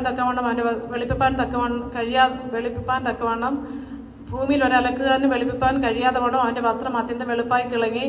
അപ്പോൾ ഏലിയാവും മോശയും അവർക്ക് യേശുവിനോട് സംഭാഷിച്ചു കൊണ്ടിരുന്നു. പത്രോസ് യേശുവിനോട്, റബ്ബി, നാം ഇവിടെ ഇരിക്കുന്നതെന്ന് ഞങ്ങൾ 3 കുടിലുണ്ടാക്കട്ടെ, ഒന്ന് നിനക്കും ഒന്ന് മോശയ്ക്കും ഒന്ന് ഏലിയാവിനും എന്ന് പറഞ്ഞു. താൻ എന്ത് പറയേണ്ടതെന്നും അറിഞ്ഞില്ല. അവർ ഭയപരശരായിരുന്നു. ഉടനെ ഒരു മേഘം വന്നവരുടെ മേൽ നിഴലിട്ടു. ഇവൻ എൻ്റെ പ്രിയപുത്രൻ, ഇവനിൽ ഞാൻ പ്രസാദിച്ചിരിക്കുന്നു എന്നൊരു ശബ്ദവുമുണ്ടായി. പെട്ടെന്നവർ ചുറ്റും നോക്കിയാറെ തങ്ങളോട് കൂടെ യേശുവിനെ മാത്രമല്ലാതെ ആരെയും കണ്ടില്ല. അവർ മലയിൽ നിന്ന് ഇറങ്ങുമ്പോൾ മനുഷ്യപുത്രൻ മരിച്ചവരിൽ എഴുതിയിട്ടല്ലാതെ ഈ കണ്ടത് ആരോടും അറിയിക്കരുതെന്ന് അവൻ അവരോട് കൽപ്പിച്ചു. അവർ മലയിൽ നിന്ന് ഇറങ്ങുമ്പോൾ മനുഷ്യപുത്രൻ മരിച്ചവരിൽ നിന്ന് എഴുന്നേറ്റിട്ടല്ലാതെ ഈ കണ്ടത് ആരോടും അറിയിക്കരുതെന്ന് അവരോട് കൽപ്പിച്ചു. മരിച്ചവരിൽ നിന്ന് എഴുന്നേൽക്കുക എന്നുള്ളത് എന്തേ എന്നവർ തമ്മിൽ തർക്കിച്ചുകൊണ്ട് ആ വാക്ക് ഉള്ളിൽ സംഗ്രഹിച്ചു. എന്നാൽ ഏലിയാവ് മുമ്പേ വരേണ്ടത് എന്ന് ശാസ്ത്രിമാർ വാദിക്കുന്നത് എന്തേ എന്ന് അവർ അവനോട് ചോദിച്ചു. അതിന് യേശു, ഏലിയാവ് മുമ്പേ വന്ന് സകലവും യഥാസ്ഥാനത്താക്കുന്നു സത്യം. എന്നാൽ മനുഷ്യപുത്രനെ കുറിച്ച് ഞാൻ വളരെ കഷ്ടപ്പെടുകയും ധിക്കരിക്കപ്പെടുകയും ചെയ്യേണ്ടി വരുമെന്ന് എഴുതിയിരിക്കുന്നത് എങ്ങനെ? ഏലിയാവ് വന്ന് അവനെക്കുറിച്ച് എഴുതിയിരിക്കുന്ന പോലെ തങ്ങൾക്ക് തോന്നിയതല്ല അവനോട് ചെയ്തു ഞാൻ നിങ്ങളോട് പറയുന്നു എന്ന് ഉത്തരം പറഞ്ഞു. അവൻ ശിഷ്യന്മാരുടെ അടുക്കൽ വന്നാലെ വലിയ പുരുഷാരം അവരെ ചുറ്റി നിൽക്കുന്ന ശാസ്ത്രിമാർ അവരോട് തർക്കിക്കുന്നതും കണ്ടു. പുരുഷാരം അവനെ കണ്ട ഉടനെ ഭ്രമിച്ച് ഓടി വന്ന് അവനെ വന്ദിച്ചു. അവൻ അവരോട്, നിങ്ങൾ അവരുമായി തർക്കിക്കുന്നത് എന്തെന്ന് ചോദിച്ചു. അതിന് പുരുഷാരത്തിൽ ഒരുത്തൻ, ഗുരു, ഊമനായ ആത്മാവുള്ള എൻ്റെ മകനെ ഞാൻ നിന്റെ അടുക്കൽ കൊണ്ടുവന്നു. അത് അവനെ എവിടെ വെച്ച് പിടിച്ചാലും നിലത്ത് തള്ളിയിടുന്നു. പിന്നെ അവൻ നുരച്ച് പല്ലി ഇടിച്ച് വരണ്ടു പോകുന്നു. അതിനെ പുറത്താക്കേണ്ടതിന് ഞാൻ നിന്റെ ശിഷ്യന്മാരോട് പറഞ്ഞവർക്ക് കഴിഞ്ഞില്ല എന്ന് ഉത്തരം പറഞ്ഞു. യേശു അവരോട്, അവിശ്വാസമുള്ള തലമുറയെ ഞാൻ എത്രത്തോളം നിങ്ങളോട് കൂടെ ഇരിക്കും, എത്രത്തോളം നിങ്ങളെ പൊറുക്കും. അവനെ എൻ്റെ അടുക്കൽ കൊണ്ടുവരിക എന്ന് ഉത്തരം പറഞ്ഞു. അവർ അവനെ അവൻ്റെ അടുക്കൽ കൊണ്ടുവന്നു. അവനെ കണ്ട ഉടനെ ആത്മാവ് അവനെ ഇഴച്ചു. അവൻ നിലത്ത് വീണ് നുരച്ചുരുണ്ടു.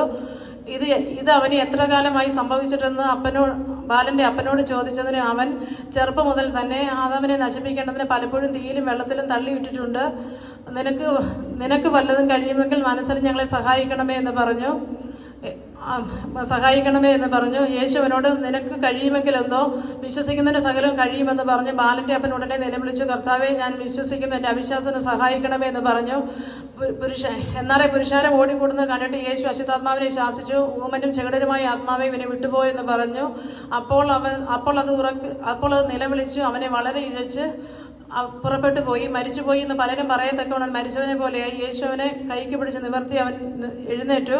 വീട്ടിൽ വന്ന ശേഷം ശിഷ്യന്മാർ സ്വകാര്യമായി അവനോട്, ഞങ്ങൾക്കതിനെ പുറത്താക്കുവാൻ കഴിയാതിരുന്നത് എന്തേ എന്ന് ചോദിച്ചു. പ്രാർത്ഥനയാലല്ലാതെ ഈ ജാതി ഒന്നിനാലും പുറപ്പെട്ടു പോകുകയില്ല എന്ന് അവൻ പറഞ്ഞു. അതിനുശേഷം അവർ ഗലീലയിൽ കൂടി അവിടെ നിന്ന് അവർ പുറപ്പെട്ട് ഗലീലയിൽ കൂടി സഞ്ചരിച്ചു. അതാരും അറിയരുതെന്ന് അവൻ ഇച്ഛിച്ചു. അവൻ തന്റെ ശിഷ്യന്മാരെ പഠിപ്പിച്ച് അവരോട്, മനുഷ്യപുത്രൻ മനുഷ്യരുടെ കയ്യിൽ ഏൽപ്പിക്കപ്പെടും, അവർ അവനെ കൊന്നിട്ട് 3 നാൾ കഴിഞ്ഞ് ഉയർത്തെഴുന്നേൽക്കുമെന്ന് പറഞ്ഞു. ആ വാക്ക് അവർ ഗ്രഹിച്ചില്ല. അവരോട് ചോദിപ്പാനും അവർ ഭയപ്പെട്ടു. അവൻ കവർന്നൗമിൽ വന്ന് വീട്ടിലിരിക്കുമ്പോൾ നിങ്ങൾ വഴിയിൽ വെച്ച് തമ്മിൽ വാദിച്ചത് എന്തേന്ന് അവരോട് ചോദിച്ചു. അവരോ തങ്ങളുടെ ഇടയിൽ വലിയവൻ ആരെന്ന് വഴിയിൽ വെച്ച് വാദിച്ചതുകൊണ്ട് മിണ്ടാതിരുന്നു. അവനിരുന്ന് 12 പേരെയും വിളിച്ചു. ഒരുവൻ മുമ്പനാകാൻ ഇച്ഛിച്ചാൽ അവൻ എല്ലാവർക്കും ഒടുക്കത്തവനും എല്ലാവർക്കും ശുശ്രൂഷകനും ആകണമെന്ന് പറഞ്ഞു. ഒരു ശിശുവിനെ എടുത്ത് അവരുടെ നടുവിൽ നിർത്തി അണച്ചുകൊണ്ട്, ഇങ്ങനെയുള്ള ശിശുക്കൾ ഒന്നിനെ എൻ്റെ നാമത്തിൽ കൈക്കൊള്ളുന്നവൻ എന്നെ കൈക്കൊള്ളുന്നു, എന്നെ അയച്ചവനെ കൈക്കൊള്ളുന്നു എന്ന് പറഞ്ഞു. യോഹന്നാൻ അവനോട്, ഗുരു, ഒരുവൻ നിന്റെ നാമത്തിൽ ഭൂതങ്ങളെ പുറത്താക്കുന്നത് കണ്ടു, അവൻ നമ്മെ അനുഗമിക്കായെങ്കിൽ ഞങ്ങൾ അവനെ വിരോധിച്ചു എന്ന് പറഞ്ഞു. യേശു അവനോട്, അവനെ വിരോധിക്കരുത്. എൻ്റെ നാമത്തിൽ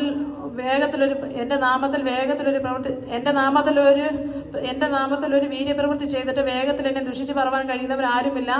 നമുക്ക് പ്രതികൂലമല്ലാത്തവൻ നമുക്ക് അനുകൂലമല്ലോ. നിങ്ങൾ ക്രിസ്തുവിനുള്ളവർ എന്നീ നാമത്തിൽ ആരെങ്കിലും ഒരു പാനപാത്രം വെള്ളം നിങ്ങൾക്ക് കുടിപ്പാൻ തന്നാൽ അവന് പ്രതിഫലം കിട്ടാതെ പോകില്ല എന്ന് സത്യമായി നിങ്ങളോട് പറയുന്നു. എങ്കിൽ വിശ്വസിക്കുന്ന ഈ ചെറിയ ഒരുവന് ആരെങ്കിലും ഇടർച്ച വരുത്തി അവൻ്റെ കഴുത്തിൽ വലിയൊരു തിരികയിൽ കെട്ടി കടലിട്ട് കളയുന്നവന് ഏറെ നല്ലത്. നിന്റെ കൈ നിനക്ക് ഇടർച്ച വരുത്തിയാൽ അതിനെ വെട്ടിക്കളക. ഊനനായി ജീവൻ കിടക്കുന്നത് 2 കൈയുമുള്ളവനായി കെടാത്ത തീയായ നരകത്തിൽ പോകുന്നതിനേക്കാൾ നിനക്ക് നല്ലത്. നിന്റെ കാൽ നിനക്ക് ഇടർച്ച വരുത്തിയാൽ അതിനെ വെട്ടിക്കളക. മുടന്തനായി ജീവനിൽ കിടക്കുന്നത് 2 കാലുമുള്ളവനായി കെടാത്ത തീയായ നരകത്തിൽ വീഴുന്നതിനേക്കാൾ നിനക്ക് നല്ലത്. നിന്റെ കണ്ണ് നിനക്ക് ഇടർച്ച പറ്റിയാൽ ചൂന്ന് കളക. 2 കണ്ണുള്ളവനായി ഒറ്റ കണ്ണനായി ദൈവരാജ്യത്തിൽ കടക്കുന്നത് 2 കണ്ണുള്ളവനായി അഗ്നിനരകത്തിൽ വീഴുന്നതിനേക്കാൾ നിനക്ക് നല്ലത്.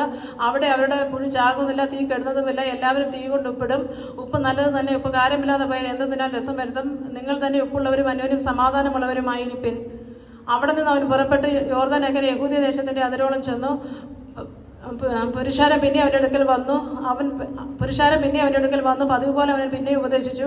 അപ്പോൾ പരീശന്മാർ അടുക്കെ വന്ന് ഭാര്യ ഉപേക്ഷിക്കുന്ന പുരുഷന് വിഹിതമോ എന്ന് ചോദിച്ചു. അവൻ അവരോട്, മോശ നിങ്ങൾക്ക് എന്ത് കൽപ്പന തന്നു എന്ന് ചോദിച്ചു. ഉപേക്ഷണപത്രം എഴുതി കൊടുത്ത് അവളെ ഉപേക്ഷിപ്പാൻ മോശ അനുവദിച്ചു എന്നവർ പറഞ്ഞു. യേശു അവരോട്, നിങ്ങളുടെ ഹൃദയകാണ്ഡ നിമിത്തം അത്രേ അവൻ നിങ്ങൾക്ക് ഈ കൽപ്പന എഴുതി തന്നത്. സൃഷ്ടിയുടെ ആരംഭത്തെങ്കിലോ ദൈവം അവരെ ആണും പെണ്ണുമായി ഉണ്ടാക്കി. അതുകൊണ്ട് മനുഷ്യൻ അപ്പനെയും അമ്മയും വിട്ട് ഭാര്യയോട് പരിചര്യം ഇരുവരും ഒരു ദേഹമായി തീരും. അങ്ങനെ അവർ പിന്നെ 2 അല്ല ഒരു ദേഹം അത്രേ. ദൈവം യോജിപ്പിച്ചതിനെ മനുഷ്യൻ വേർപിരിക്കരുത് എന്ന് പറഞ്ഞു. വീട്ടിൽ വെച്ച് ശിഷ്യന്മാർ പിന്നെയും അതിനെക്കുറിച്ച് ചോദിച്ചു. അവൻ അവരോട്, ഭാര്യയെ ഉപേക്ഷിച്ച് മറ്റൊരുത്തി വിവാഹം കഴിക്കുന്നതിന് അവൾക്ക് വിരോധമായി വ്യഭിചാരം ചെയ്യുന്നു. സ്ത്രീയും ഭർത്താവിനെ ഉപേക്ഷിച്ച് മറ്റൊരുത്തനുമായി വിവാഹം കഴിഞ്ഞാൽ വ്യഭിചാരം ചെയ്യുന്നു എന്ന് പറഞ്ഞു. അവൻ തൊടേണ്ടതിന് ചില ശിശുക്കളെ അവൻ്റെ അടുക്കൽ കൊണ്ടുവന്നു. ശിശുമാരും അവരെ ശാസിച്ചു. യേശു അത് കണ്ടാറെ മുഷിഞ്ഞ് അവരോട്, ശിശുക്കളെ എൻ്റെ അടുക്കൽ വരുവാൻ വിടുവിന്, അവരെ തടുക്കരുത്. ദൈവരാജ്യം ഇങ്ങനെയുള്ളതല്ലോ. ദൈവരാജ്യത്തെ ഒരു ശിശു എന്ന പോലെ കൈക്കൊള്ളാത്തവൻ ആരും ഒരു നാളും അതിൽ കടക്കയില്ല എന്ന് ഞാൻ സത്യമായിട്ട് നിങ്ങളോട് പറയുന്നു എന്ന് പറഞ്ഞു. പിന്നെ അവരെ അണച്ച് അവരുടെ മേൽ കൈവച്ച് അവരെ അനുഗ്രഹിച്ചു. അവൻ പുറപ്പെട്ട് യാത്ര ചെയ്യുമ്പോൾ ഒരുത്തൻ ഓടി വന്ന് അവൻ്റെ മുമ്പിൽ മുട്ടുകുത്തി, നല്ല ഗുരു, നിത്യജീവനെ അവകാശമാക്കാൻ ഞാൻ എന്ത് ചെയ്യണമെന്ന് ചോദിച്ചു. അതിന് യേശു, എന്നെ നല്ലവനെന്ന് പറയുന്നത് എന്ത്? ദൈവം ഒരുവനല്ലാതെ നല്ലവൻ ആരുമില്ല. കൊല ചെയ്യരുത്, മോഷ്ടിക്കരുത്, കള്ളസാക്ഷ്യം പറയരുത്, ചതിക്കരുത്, അപ്പനെയും അമ്മയും ബഹുമാനിക്കുക എന്നീ കൽപ്പനകളെ നീ അറിയുന്നുവല്ലോ എന്ന് പറഞ്ഞു. അവനോട്, ഗുരു, ഇതൊക്കെ ഞാൻ ചെറുപ്പം മുതൽ പ്രമാണിച്ചു പോരുന്നു എന്ന് പറഞ്ഞു. യേശു അവനെ നോക്കി അതിനെ സ്നേഹിച്ചു. ഒരു കുറവ് നിനക്കുണ്ട്, നിനക്കുള്ളത് വിറ്റ് ദരിദ്രർക്ക് കൊടുക്കാം, എന്നാൽ നിനക്ക് സ്വർഗത്തിൽ നിക്ഷേപം ഉണ്ടാകും. പിന്നെ വന്ന് എന്നെ അനുഗമിക്കുക എന്ന് പറഞ്ഞു. അവൻ വളരെ സമ്പത്തുള്ളവനാകിയാൽ ഈ വചനത്തെങ്കിൽ വിഷാദിച്ച് ദുഃഖിച്ച് പോയി കളഞ്ഞു. യേശു ചുറ്റും നോക്കി തന്റെ ശിഷ്യന്മാരോട്, സമ്പത്തുള്ളവർ ദൈവരാജ്യത്തിൽ കടക്കുന്ന എത്ര പ്രയാസം എന്ന് പറഞ്ഞു. അവൻ്റെ ഈ വാക്കിനാൽ ശിഷ്യന്മാർ വിസ്മയിച്ചു. എന്നാൽ യേശു പിന്നെയും, മക്കളെ, സമ്പത്തിൽ ആശ്രയിക്കുന്ന ദൈവരാജ്യത്തിൽ കടക്കുന്ന എത്ര പ്രയാസം. ധനവാൻ ദൈവരാജ്യത്തിൽ കടക്കുന്നതിനേക്കാൾ ഒട്ടകം സൂചിക്കൂടെ കടക്കുന്നത് എളുപ്പമെന്ന് പറഞ്ഞു. അവർ വിസ്മയിച്ചു. എന്നാൽ രക്ഷ പ്രാപിപ്പാൻ ആർക്ക് കഴിയുമെന്ന് തമ്മിൽ പറഞ്ഞു. യേശു അവരോട്, മനുഷ്യർക്ക് അത് അസാധ്യം തന്നെ, ദൈവത്തിന് അല്ലതാനും, ദൈവത്തിന് സകലവും സാധ്യമല്ലോ എന്ന് പറഞ്ഞു. പത്രോസ് അവനോട്, ഇതാ ഞങ്ങൾ സകലവും വിട്ട് നിന്നെ അനുഗമിച്ചിരിക്കുന്നു എന്ന് പറഞ്ഞു തുടങ്ങി. അതിന് യേശു, എൻ്റെ നിമിത്തവും സുവിശേഷ നിമിത്തവും വീടോ സഹോദരന്മാരെയോ സഹോദരികളെയോ അപ്പനെയോ അമ്മയോ മക്കളെയോ നിലങ്ങളെ വിട്ടാൽ ഈ ലോകത്തിൽ തന്നെ 100 മടങ്ങ് ഉപദ്രവങ്ങളോടുകൂടെ 100 മടങ്ങ് വീടുകളെയും സഹോദരന്മാരെയും സഹോദരികളെയും അമ്മമാരെയും നിലങ്ങളെയും മക്കളെയും നിലങ്ങളെയും വരുവാനുള്ള ലോകത്തിൽ നിത്യജീവനെ പ്രാപിക്കാത്തവൻ ആരുമില്ല എന്ന് സത്യമായി നിങ്ങളോട് പറയുന്നു. എങ്കിലും മുമ്പന്മാർ പലരും പിമ്പന്മാർ മുമ്പന്മാരുമാകുമെന്ന് ഉത്തരം പറഞ്ഞു. അവർ യെരൂശലേമിലേക്ക് യാത്ര ചെയ്യുമ്പോൾ യേശു അവർക്ക് മുമ്പായി നടന്നു. അവർ വിസ്മയിച്ചു, അനുഗമിക്കുന്നവരോ ഭയപ്പെട്ടു. അവൻ പിന്നെയും 12 പേരെ കൂട്ടിക്കൊണ്ട്, ഇതാ നാം യെരൂശലേമിലേക്ക് പോകുന്നു.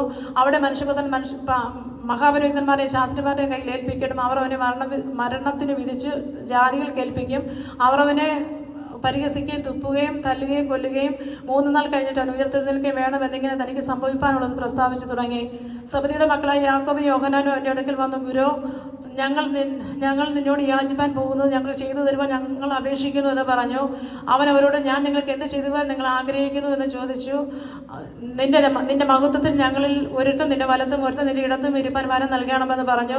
യേശു അവരോട്, നിങ്ങൾ യാചിക്കുന്നത് ഇന്നതേ എന്ന് നിങ്ങൾ അറിയുന്നില്ല. ഞാൻ കുടിക്കുന്ന പാനപാത്രം കുടിപ്പാനും ഞാൻ ഏൽക്കുന്ന സ്നാനം ഏൽപ്പാനും നിങ്ങൾക്ക് കഴിയുമോ എന്ന് ചോദിച്ചെന്നെ കഴിയുമെന്ന് അവർ പറഞ്ഞു. യേശു അവരോട്, ഞാൻ കുടിക്കുന്ന പാനപാത്രം നിങ്ങൾ കുടിക്കുകയും ഞാൻ ഏൽക്കുന്ന സ്നാനം ഏൽക്കുകയും ചെയ്യും നിശ്ചയം. എങ്കിലും എൻ്റെ വലത്തും ഇടത്തും ഇരിപ്പാൻ വരം നൽകുന്നത് എൻ്റേതല്ല, ആർക്കൊരുക്കിയിരിക്കുന്നവർ കിട്ടുമെന്ന് പറഞ്ഞു. അതിനുശേഷം 10 പേർ കേട്ടിട്ട് യാക്കോബിനോടും യോഹന്നാനോടും നീരസപ്പെട്ടു. യേശു അവരെ അടുക്കെ വിളിച്ചു ജാതികൾ അധിപന്മാർ അവരുടെ കർത്തൃത്വം ചെയ്യുന്നുവെന്നും മഹത്തുക്കൾ അവരെ അധികാരം നടത്തുന്നുവെന്ന് നിങ്ങൾ അറിയുന്നു. നിങ്ങൾ അങ്ങനെ ആകരുത്. നിങ്ങൾ മഹാനാകുവാൻ ഇച്ഛിക്കുന്നില്ല, നിങ്ങൾ ശുശ്രൂഷക്കാരനാകണം. നിങ്ങൾ ഒന്നാമനാകുവാൻ ഇച്ഛിക്കുന്നില്ല, നിങ്ങൾ ദാസനാകണം. മനുഷ്യപുത്രന് ശുശ്രൂഷ ചെയ്യിപ്പാനല്ല, ശുശ്രൂഷിപ്പാനും അനേകർക്ക് വേണ്ടി ജീവനെ മറുവിലേക്ക് കൊടുപ്പാനും അത്രേ വന്നത്. അവർ യെരിഹോവിലെത്തി. പിന്നെ അവന് ശിഷ്യന്മാരോടും വലിയ പുരുഷാരത്തോടും കൂടെ യെരിഹോവിൽ നിന്ന് പുറപ്പെട്ടപ്പോൾ തിമായിയുടെ മകനായ ബർത്തിമായി എന്ന കുരുടനായ ഒരു ഭിക്ഷക്കാരൻ വഴിയരികെ ഇരുന്നിരുന്നു. നസറേയനായ യേശു എന്ന് കേട്ടിട്ട് അവൻ, ദാവീദ് പുത്ര യേശുവേ, എന്നോട് കണ്ണ തോന്നണമേ എന്ന് നിലവിളിച്ചു തുടങ്ങി. മിണ്ടാതിരിപ്പാൻ പലരും അവനെ ശാസിച്ചപ്പോൾ, ദാവീദ് പുത്ര എന്നോട് കണ്ണ തോന്നണമേ എന്ന് അവൻ അധികം നിലവിളിച്ച് പറഞ്ഞു. അപ്പോൾ യേശു നിന്നു അവനെ വിളിപ്പിനെന്ന് പറഞ്ഞു. ധൈര്യപ്പെടുക, എഴുന്നേൽക്കാൻ നിന്നെ വിളിക്കുന്നു എന്ന് പറഞ്ഞ് അവർ കുരുടനെ വിളിച്ചു. അവൻ തന്റെ പുതപ്പിട്ട് കളഞ്ഞ് ചാടി എഴുന്നേറ്റ് യേശുവിൻ്റെ അടുക്കൽ വന്നു. യേശു അവനോട്, ഞാൻ നിനക്ക് എന്ത് ചെയ്തു തരണമെന്ന് ഇച്ഛിക്കുന്നു എന്ന് ചോദിച്ചതിന്, റബ്ബൂനി, എനിക്ക് കാഴ്ച പ്രാപിക്കണമെന്ന് അവൻ പറഞ്ഞു. യേശുവിനോട്, പോകാൻ നിന്റെ വിശ്വാസം നിന്നെ രക്ഷിച്ചിരിക്കുന്നു എന്ന് പറഞ്ഞു. ഉടനെ അവന് കാഴ്ച പ്രാപിച്ചു യാത്രയിൽ അവനെ അനുഗമിച്ചു. അവർ യെരൂശലേമിനോട് സമീപിച്ചു ഒലിവുമലയരികെ ബേത്ഫാഗയിലും ബേഥാനിയയിലും എത്തിയപ്പോൾ അവൻ ശിഷ്യന്മാർ 2 പേരെ അയച്ചു. നിങ്ങൾക്കെതിരെയുള്ള ഗ്രാമത്തിൽ ചെല്ലുവിൻ, അതിൽ കടന്നാൽ ഉടനെ ആരും ഒരിക്കലും കയറിയിട്ടില്ലാത്ത ഒരു കഴുതക്കുട്ടിയെ കെട്ടിയിരിക്കുന്നത് കാണും, അതിനെ അഴിച്ചുകൊണ്ട് വരുവേനെന്ന് പറഞ്ഞു. ഇത് ചെയ്യുന്നത് എന്തെന്ന് ആരെങ്കിലും നിങ്ങളോട് ചോദിച്ചാൽ കർത്താവ് ഇതിനെ കൊണ്ട് ആവശ്യമുണ്ടോ എന്ന് പറയുവാൻ അവൻ ക്ഷണത്തിൽ അതിനെ ഇങ്ങോട്ട് അയക്കുമെന്ന് പറഞ്ഞു. അവർ പോയി തെരുവിൽ പുറത്ത് വാതിൽക്കൽ കഴുതക്കുട്ടിയെ കെട്ടിയിരിക്കുന്നത് കണ്ടു, അതിനെ അഴിച്ചു. അവിടെ നിന്നവർ ചില നിങ്ങൾ കഴുതക്കുട്ടി അഴിക്കുന്നത് എന്തേ എന്ന് അവരോട് ചോദിച്ചു. യേശു കൽപ്പിച്ചതുപോലെ അവർ അവരോട് പറഞ്ഞു. അവരെ വിട്ടയച്ചു. അവർ കഴുതക്കുട്ടിയെ യേശുവിൻ്റെ അടുക്കൽ കൊണ്ടുവന്ന് തങ്ങളുടെ വസ്ത്രം അതിന്മേൽ ഇട്ടു. അവൻ അതിന്മേൽ കയറിയിരുന്നു. അനേകം തങ്ങളുടെ വസ്ത്രം വഴിയിൽ വിരിച്ചു. മറ്റു ചിലർ പറമ്പുകളിൽ നിന്ന് ചില്ലിക്കൊമ്പ് കൂട്ടി വഴിയിൽ വിതറി. മുമ്പും പിമ്പും നടക്കുന്നവർ, ദാവീദ് പുത്രൻ ഹോശന്ന, കർത്താവിന്റെ നാമത്തിൽ വരുന്നവൻ വാഴ്ത്തപ്പെട്ടും വരുന്നതായ രാജ്യം നമ്മുടെ പിതാവായ ദാവീദിന്റെ രാജ്യം വാഴ്ത്തപ്പെടുമാറാകട്ടെ, അത്യുന്നതങ്ങൾ ഹോശന്ന എന്ന് ആർത്തുകൊണ്ടിരുന്നു. അവൻ യെരൂശലേമിൽ ദേവാലയത്തിലേക്ക് ചെന്ന് സകലവും ചുറ്റും നോക്കിയ ശേഷം നേരം വൈകിയതുകൊണ്ട് 12 ബഥാനിയിലേക്ക് പോയി. പിറ്റേന്നാൾ അവൻ ബഥാനി വിട്ടു പോരുമ്പോൾ അവനെ വിശന്നു. അവൻ ഇനിയുള്ള ഒരു അത്തിവൃക്ഷം ദൂരെ നിന്ന് കണ്ടു. അതിൽ നിന്ന് വല്ലതും കണ്ടു കിട്ടുമോ എന്ന് ചെന്നു. അതിനരികെ എത്തിയപ്പോൾ ഇലയല്ലാതെ ഒന്നും കണ്ടില്ല. അത് അത്തിപ്പഴത്തിന്റെ കാലം അല്ലാഞ്ഞു. അവൻ അതിനോട്, ഇനി നിന്നിൽ എന്നേക്ക് ഫലം ഉണ്ടാകാതിരിക്കട്ടെ എന്ന് പറഞ്ഞു. അത് ശിഷ്യന്മാർ കേട്ടു. അവർ യെരൂശലേമിൽ എത്തിയപ്പോൾ അവൻ ദൈവാലയത്തിൽ കടന്നു. ദൈവാലയത്തിൽ വിൽക്കുന്നവരെയും വാങ്ങുന്നവരെയും പുറത്താക്കി പൊൻവാണിപ്പക്കാരുടെ മേശകളെയും പ്രാക്കളെ വിൽക്കുന്നവരുടെ പീഠങ്ങളെയും മറിച്ചിട്ടു. ആരും ദൈവാലയത്തിൽ കൂടി ഒരു വസ്തുവും കൊണ്ടുപോകാൻ സമ്മതിച്ചില്ല. പിന്നെ അവരെ ഉപദേശിച്ചു, എൻ്റെ ആലയം സകല ജാതികൾക്കും പ്രാർത്ഥനാലയം എന്ന് വിളിക്കപ്പെടുമെന്ന് എഴുതിയിരിക്കുന്നില്ലയോ? നിങ്ങൾ അതിനെ കള്ളന്മാരുടെ ഗുഹയാക്കി തീർത്തു എന്ന് പറഞ്ഞു. അത് കേട്ടിട്ട് മഹാപുരോഹിതനും ശാസ്ത്രിമാരും അവനെ നശിപ്പിക്കേണ്ടത് എങ്ങനെയെന്ന് അന്വേഷിച്ചു. പുരുഷാരം അവരുടെ ഉപദേശത്തിൽ അതിശയിക്കാൻ അവർ അവനെ ഭയപ്പെട്ടിരുന്നു. സന്ധ്യയാകുമ്പോൾ അവർ നഗരം വിട്ടു പോകും. രാവിലെ അവർ കടന്നു പോരുമ്പോൾ അത്തിവൃക്ഷം വേരോടെ ഉണങ്ങിപ്പോയത് കണ്ടു. അപ്പോൾ പത്രോസിന് ഓർമ്മ വന്നു. റബ്ബി, നീ ശപിച്ച അത്തി ഉണങ്ങിപ്പോയല്ലോ എന്ന് അവനോട് പറഞ്ഞു. യേശുവരോട് ഉത്തരം പറഞ്ഞത്, ദൈവത്തിൽ വിശ്വാസമുള്ളവരായിരിപ്പിൻ. ആരെങ്കിലും തന്റെ ഹൃദയത്തിൽ സംശയിക്കാതെ താൻ പറയുന്നത് സംഭവിക്കുമെന്ന് വിശ്വസിച്ചുകൊണ്ട് ഈ മലയോട് നീ നീങ്ങി കടലിലേക്ക് ചാടിപ്പോക എന്ന് പറഞ്ഞാൽ അവൻ പറഞ്ഞതുപോലെ സംഭവിക്കുമെന്ന് ഞാൻ സത്യമായിട്ട് നിങ്ങളോട് പറയുന്നു. അതുകൊണ്ട് നിങ്ങൾ പ്രാർത്ഥിക്കുമ്പോൾ യാചിക്കുന്നതൊക്കെ ലഭിച്ചു എന്ന് വിശ്വസിപ്പിൻ. എന്നാൽ നിങ്ങൾക്ക് ഉണ്ടാകുമെന്ന് ഞാൻ നിങ്ങളോട് പറയുന്നു. നിങ്ങൾ പ്രാർത്ഥിപ്പാൻ നിൽക്കുമ്പോൾ സ്വർഗ്ഗസ്ഥനായ നിങ്ങളുടെ പിതാവ് നിങ്ങളുടെ പിഴകളെ നിങ്ങളോട് ക്ഷമിക്കേണ്ടതിന് നിങ്ങൾക്ക് ആരോടെങ്കിലും വലുതുമുണ്ടെങ്കിൽ അവനോട് ക്ഷമിപ്പീൻ. നിങ്ങൾ ക്ഷമിക്കാഞ്ഞല്ലോ സ്വർഗ്ഗസ്ഥനായ നിങ്ങളുടെ പിതാവ് നിങ്ങളുടെ പിഴകളെ നിങ്ങളോട് ക്ഷമിക്കുകയില്ല. അവർ പിന്നെയും യെരൂശലേമിൽ ചെന്നു. അവൻ ദൈവാലയത്തിൽ ചുറ്റി നടക്കുമ്പോൾ മഹാപുരോഹിതന്മാരും മൂപ്പന്മാരും ശാസ്ത്രിമാരും അവൻ്റെ അടുക്കൽ വന്നു. നീ എന്ത് അധികാരം കൊണ്ട് ചെയ്യുന്നുവെന്നും ഇത് ചെയ്യുവാൻ നിനക്ക് അധികാരം തന്നത് ആരെന്നും അവനോട് ചോദിച്ചു. യേശു അവരോട്, ഞാൻ നിങ്ങളോടൊരു വാക്ക് ചോദിക്കും, അതിന് ഉത്തരം പറയുവേൻ. എന്നാൽ ഇന്ന അധികാരം കൊണ്ട് ഞാൻ ചെയ്യുന്നു എന്ന് നിങ്ങളോടും പറയും. യോഹന്നാന്റെ സ്നാനം സ്വർഗത്തിൽ നിന്നോ മനുഷ്യരിൽ നിന്നോ ഉണ്ടത് എന്നോട് ഉത്തരം പറയുമെന്ന് പറഞ്ഞു. അവർ തമ്മിൽ ആലോചിച്ചു. സ്വർഗത്തിൽ നിന്ന് പറഞ്ഞാൽ നിങ്ങൾ പിന്നെ അവൻ വിശ്വസിക്കാൻ എന്തേന്ന് അവൻ പറയും. മനുഷ്യരിൽ നിന്ന് പറഞ്ഞാലോ? എല്ലാവരും യോഹന്നാനെ സാക്ഷാൽ പ്രവാചകൻ എന്ന് എണ്ണുക കൊണ്ട് ജനത്തെ ഭയപ്പെട്ടു. അങ്ങനെ അവർ യേശുവിനോട്, ഞങ്ങൾക്ക് അറിഞ്ഞുകൂടാ എന്ന് പറഞ്ഞു. എന്നാൽ ഞാനും ഇന്ന അധികാരം കൊണ്ട് ഇത് ചെയ്യുന്നു എന്ന് നിങ്ങളോട് പറയുന്നില്ല എന്ന് യേശു പറഞ്ഞു. പിന്നെ അവർ ഉപമകളാൽ അവരോട് പറഞ്ഞു തുടങ്ങിയത്, ഒരു മനുഷ്യൻ ഒരു മുന്തിരിത്തോട്ടം നട്ടുണ്ടാക്കി അതിന് ചുറ്റും വേലി കെട്ടി നടുവിൽ ചക്കും കുഴിച്ച് നാട്ടിൽ ഗോപുരവും പണിതു. കുടിയാന്മാരെ പാട്ടത്തിന് ഏൽപ്പിച്ചിട്ട് പരദേശത്ത് പോയി. കാലമായപ്പോൾ കുടിയാന്മാരോട് തോട്ടത്തിൻ്റെ അനുഭവം വാങ്ങേണ്ടതിന് അവനൊരു ദാസനെ അവൻ്റെ അടുക്കൽ പറഞ്ഞയച്ചു. അവർ അവനെ പിടിച്ചു തല്ലി വെറുതെ അയച്ചു കളഞ്ഞു. പിന്നെ അവൻ മറ്റൊരു ദാസനെ അവരുടെ അടുക്കൽ പറഞ്ഞയച്ചു. അവർ അവനെ തലയിൽ മുറിവേൽപ്പിക്കുകയും അപമാനിക്കുകയും ചെയ്തു. പിന്നെ മറ്റൊരുത്തനെ അയച്ചു. അവർ അവനെ കൊന്നു. മറ്റു പലരെയും ചിലരെ അടിക്കുകയും ചിലരെ കൊല്ലുകയും ചെയ്തു. അവൻ ഇനി ഒരു ദാസന് ഒരു പ്രിയമകൻ ഉണ്ടായിരുന്നു. എൻ്റെ മകനെ അവർ ശങ്കിക്കുമെന്ന് പറഞ്ഞ് അവൻ്റെ ഒടുക്കം അവനെ അവരുടെ അടുക്കൽ പറഞ്ഞയച്ചു. ആ കുടിയാന്മാരോ, ഇവൻ അവകാശിയാകുന്നു, വരുവിൻ നാം അവനെ കൊല്ലുക, എന്നാൽ അവകാശം നമുക്കാകുമെന്ന് പറഞ്ഞ് അവർ അവനെ എന്ന് തമ്മിൽ പറഞ്ഞ് അവർ അവനെ പിടിച്ച് കൊന്ന് തോട്ടത്തിൽ നിന്ന് എറിഞ്ഞു കളഞ്ഞു. എന്നാൽ തോട്ടത്തിൻ്റെ ഉടയവൻ എന്ത് ചെയ്യും? അവൻ വന്ന കുടിയാന്മാരെ നിഗ്രഹിച്ച് തോട്ടം മറ്റുള്ളവരെ ഏൽപ്പിക്കും. വീട് പണിയുന്നവർ തള്ളിക്കളഞ്ഞ കല്ല് മൂലക്കലായി തീർന്നിരിക്കുന്നു. ഇത് കർത്താവിനാൽ സംഭവിച്ച് നമ്മുടെ ദൃഷ്ടിയിൽ ആശ്ചര്യമായിരിക്കുന്നതിനുള്ള തിരുവെഴുത്ത് നിങ്ങൾ വായിച്ചിട്ടില്ലയോ എന്ന് പറഞ്ഞു. ഈ ഉപമ തങ്ങളെക്കുറിച്ചാകുന്നു പറഞ്ഞത് എന്ന് ഗ്രഹിച്ചിട്ട് അവനെ പിടിപ്പാൻ അന്വേഷിച്ചു. എന്നാൽ പുരുഷാരത്തെ ഭയപ്പെട്ടു അവനെ വിട്ടുപോയി. അനന്തരം അവനെ വാക്കിൽ കൊടുക്കുവാൻ വേണ്ടി അവർ പരീശന്മാരിലും ഹെരോദ്യരിലും ചിലരെ അവൻ്റെ അടുക്കൽ അയച്ചു. അവർ വന്നു, ഗുരു, നീ മനുഷ്യരുടെ മുഖം നോക്കാതെ ദൈവത്തിൻ്റെ വഴി നേരായി പഠിപ്പിക്കുന്നത് കൊണ്ട് സത്യവാനും ആരെയും മനുഷ്യരുടെ മുഖം നോക്കാതെ ദൈവത്തിൻ്റെ വഴി നേരായി പഠിപ്പിക്കുന്നത് കൊണ്ട് നീ സത്യവാനും ആരെയും ഗണ്യമാക്കാത്തവനുമെന്ന് ഞങ്ങൾ അറിയുന്നു. കൈസർക്ക് കരം കൊടുക്കുന്നത് വിഹിതമോ അല്ലയോ? ഞങ്ങൾ കൊടുക്കുകയോ കൊടുക്കാതിരിക്കുകയോ വേണ്ടത് എന്ന് ചോദിച്ചു. അവൻ അവരുടെ കപടം പറഞ്ഞു. നിങ്ങൾ എന്നെ പരീക്ഷിക്കുന്നത് എന്ത്? ഒരു വെള്ളിക്കാശ് കൊണ്ടുവരുവിൻ, ഞാൻ കാണട്ടെ എന്ന് പറഞ്ഞു. അവർ കൊണ്ടുവന്നു. ഇതിലെ സ്വരൂപവും മേലെഴുത്തും ആരുടേതെന്ന് ചോദിച്ചതിന് കൈസറുടേതെന്ന് അവർ പറഞ്ഞു. യേശു അവരോട്, കൈസർക്കുള്ളത് കൈസർക്കും ദൈവത്തിനുള്ളത് ദൈവത്തിന് കൊടുപ്പീൻ എന്ന് പറഞ്ഞു. അവർ അവങ്കിൽ വളരെ ആശ്ചര്യപ്പെട്ടു. പുനരുത്ഥാനമില്ല എന്ന് പറയുന്ന സദൂക്യരും അവൻ്റെ അടുക്കൽ വന്ന് ചോദിച്ചത്, ഗുരു, ഒരുത്തൻ്റെ സഹോദരൻ മക്കളില്ലാതെ മരിച്ചു ഭാര്യ ശേഷിച്ചാൽ ആ ഭാര്യയെ അവൻ്റെ സഹോദരൻ പരിഗ്രഹിച്ച് തൻ്റെ സഹോദരൻ സന്തതി ജനിപ്പിക്കണമെന്ന് മോശ എഴുതിയിരിക്കുന്നു. എന്നാൽ 7 സഹോദരന്മാരുണ്ടായിരുന്നു. അതിൽ മൂത്തവൻ ഒരു സ്ത്രീ വിവാഹം കഴിച്ച ശേഷം സന്തതി ഇല്ലാതെ മരിച്ചുപോയി. രണ്ടാമത്തവനവളെ പരിഗ്രഹിച്ച് സന്തതി ഇല്ലാതെ മരിച്ചു. മൂന്നാമത്തവനും അങ്ങനെ തന്നെ 7 പേരും സന്തതി ഇല്ലാതെ മരിച്ചുപോയി. എല്ലാവർക്കും ഒടുവിൽ സ്ത്രീയും മരിച്ചു. എന്നാൽ പുനരുത്ഥാനത്തിൽ അവൾ അവരിൽ ഏവന് ഭാര്യയാകും, 7 പേർക്കും ആയിരുന്നുവല്ലോ എന്ന് പറഞ്ഞു. യേശു അവരോട് പറഞ്ഞു, നിങ്ങൾ തിരുവെഴുത്തുകളെയും ദൈവശക്തിയും അറിയായി കൊണ്ടല്ലയോ തെറ്റിപ്പോകുന്നത്? മരിച്ചവരിൽ നിന്ന് ഉയർത്തെഴുന്നേൽക്കുമ്പോൾ വിവാഹം കഴിക്കുകയില്ല, വിവാഹം കഴിക്കയില്ല, ഭാവത്തിന് കൊടുക്കപ്പെടുകയുമില്ല. അവർ സ്വർഗത്തിലെ ദൂതന്മാരെ പോലെയാകും.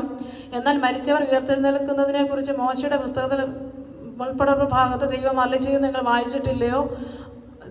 മുൾപ്പടർപ്പ് ഭാഗത്തിൽ ദൈവം അവനോട്, ഞാൻ അബ്രഹാമിന്റെ ദൈവം, ഇസ്ഹാക്കിന്റെ ദൈവവും യാക്കോബിന്റെ ദൈവവും എന്ന് അരുളിച്ചെയ്ത പ്രകാരം വായിച്ചിട്ടില്ലയോ? അവൻ മരിച്ചവരുടെ ദൈവമല്ല, ജീവനുള്ള ദൈവം അത്രേ. നിങ്ങളോ വളരെ തെറ്റിപ്പോകുന്നു. അനന്തരം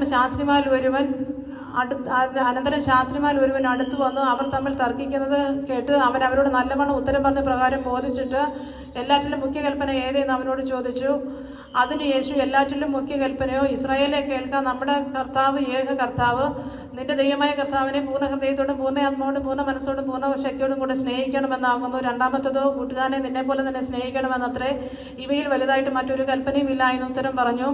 ശാസ്ത്രി അവനോട്, നന്ന് ഗുരു, നീ പറഞ്ഞത് സത്യം തന്നെ. ഒരുത്തനേ ഉള്ളൂ, അവനല്ലാതെ മറ്റൊരുത്തനും, ഏകനേ ഉള്ളൂ, അവനല്ലാതെ മറ്റൊരുത്തനുമല്ല.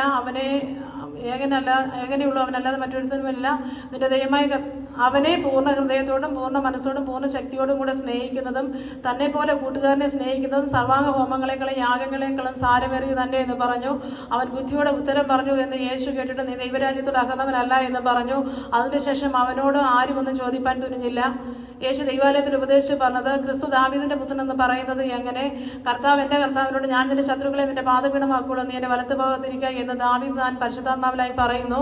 ദാവീദ് അവനെ കർത്താവ് എന്ന് പറയുന്നുല്ലോ. പിന്നെ അവൻ്റെ പുത്രനാകുന്നത് എങ്ങനെ?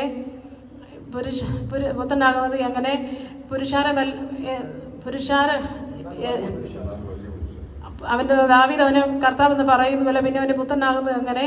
എന്നാൽ വലിയ പുരുഷാരം അവൻ്റെ വാക്ക് സന്തോഷത്തോടെ കേട്ടു പോന്നു. അവൻ്റെ ഉപദേശത്തിൽ പിന്നെയും അവരോട്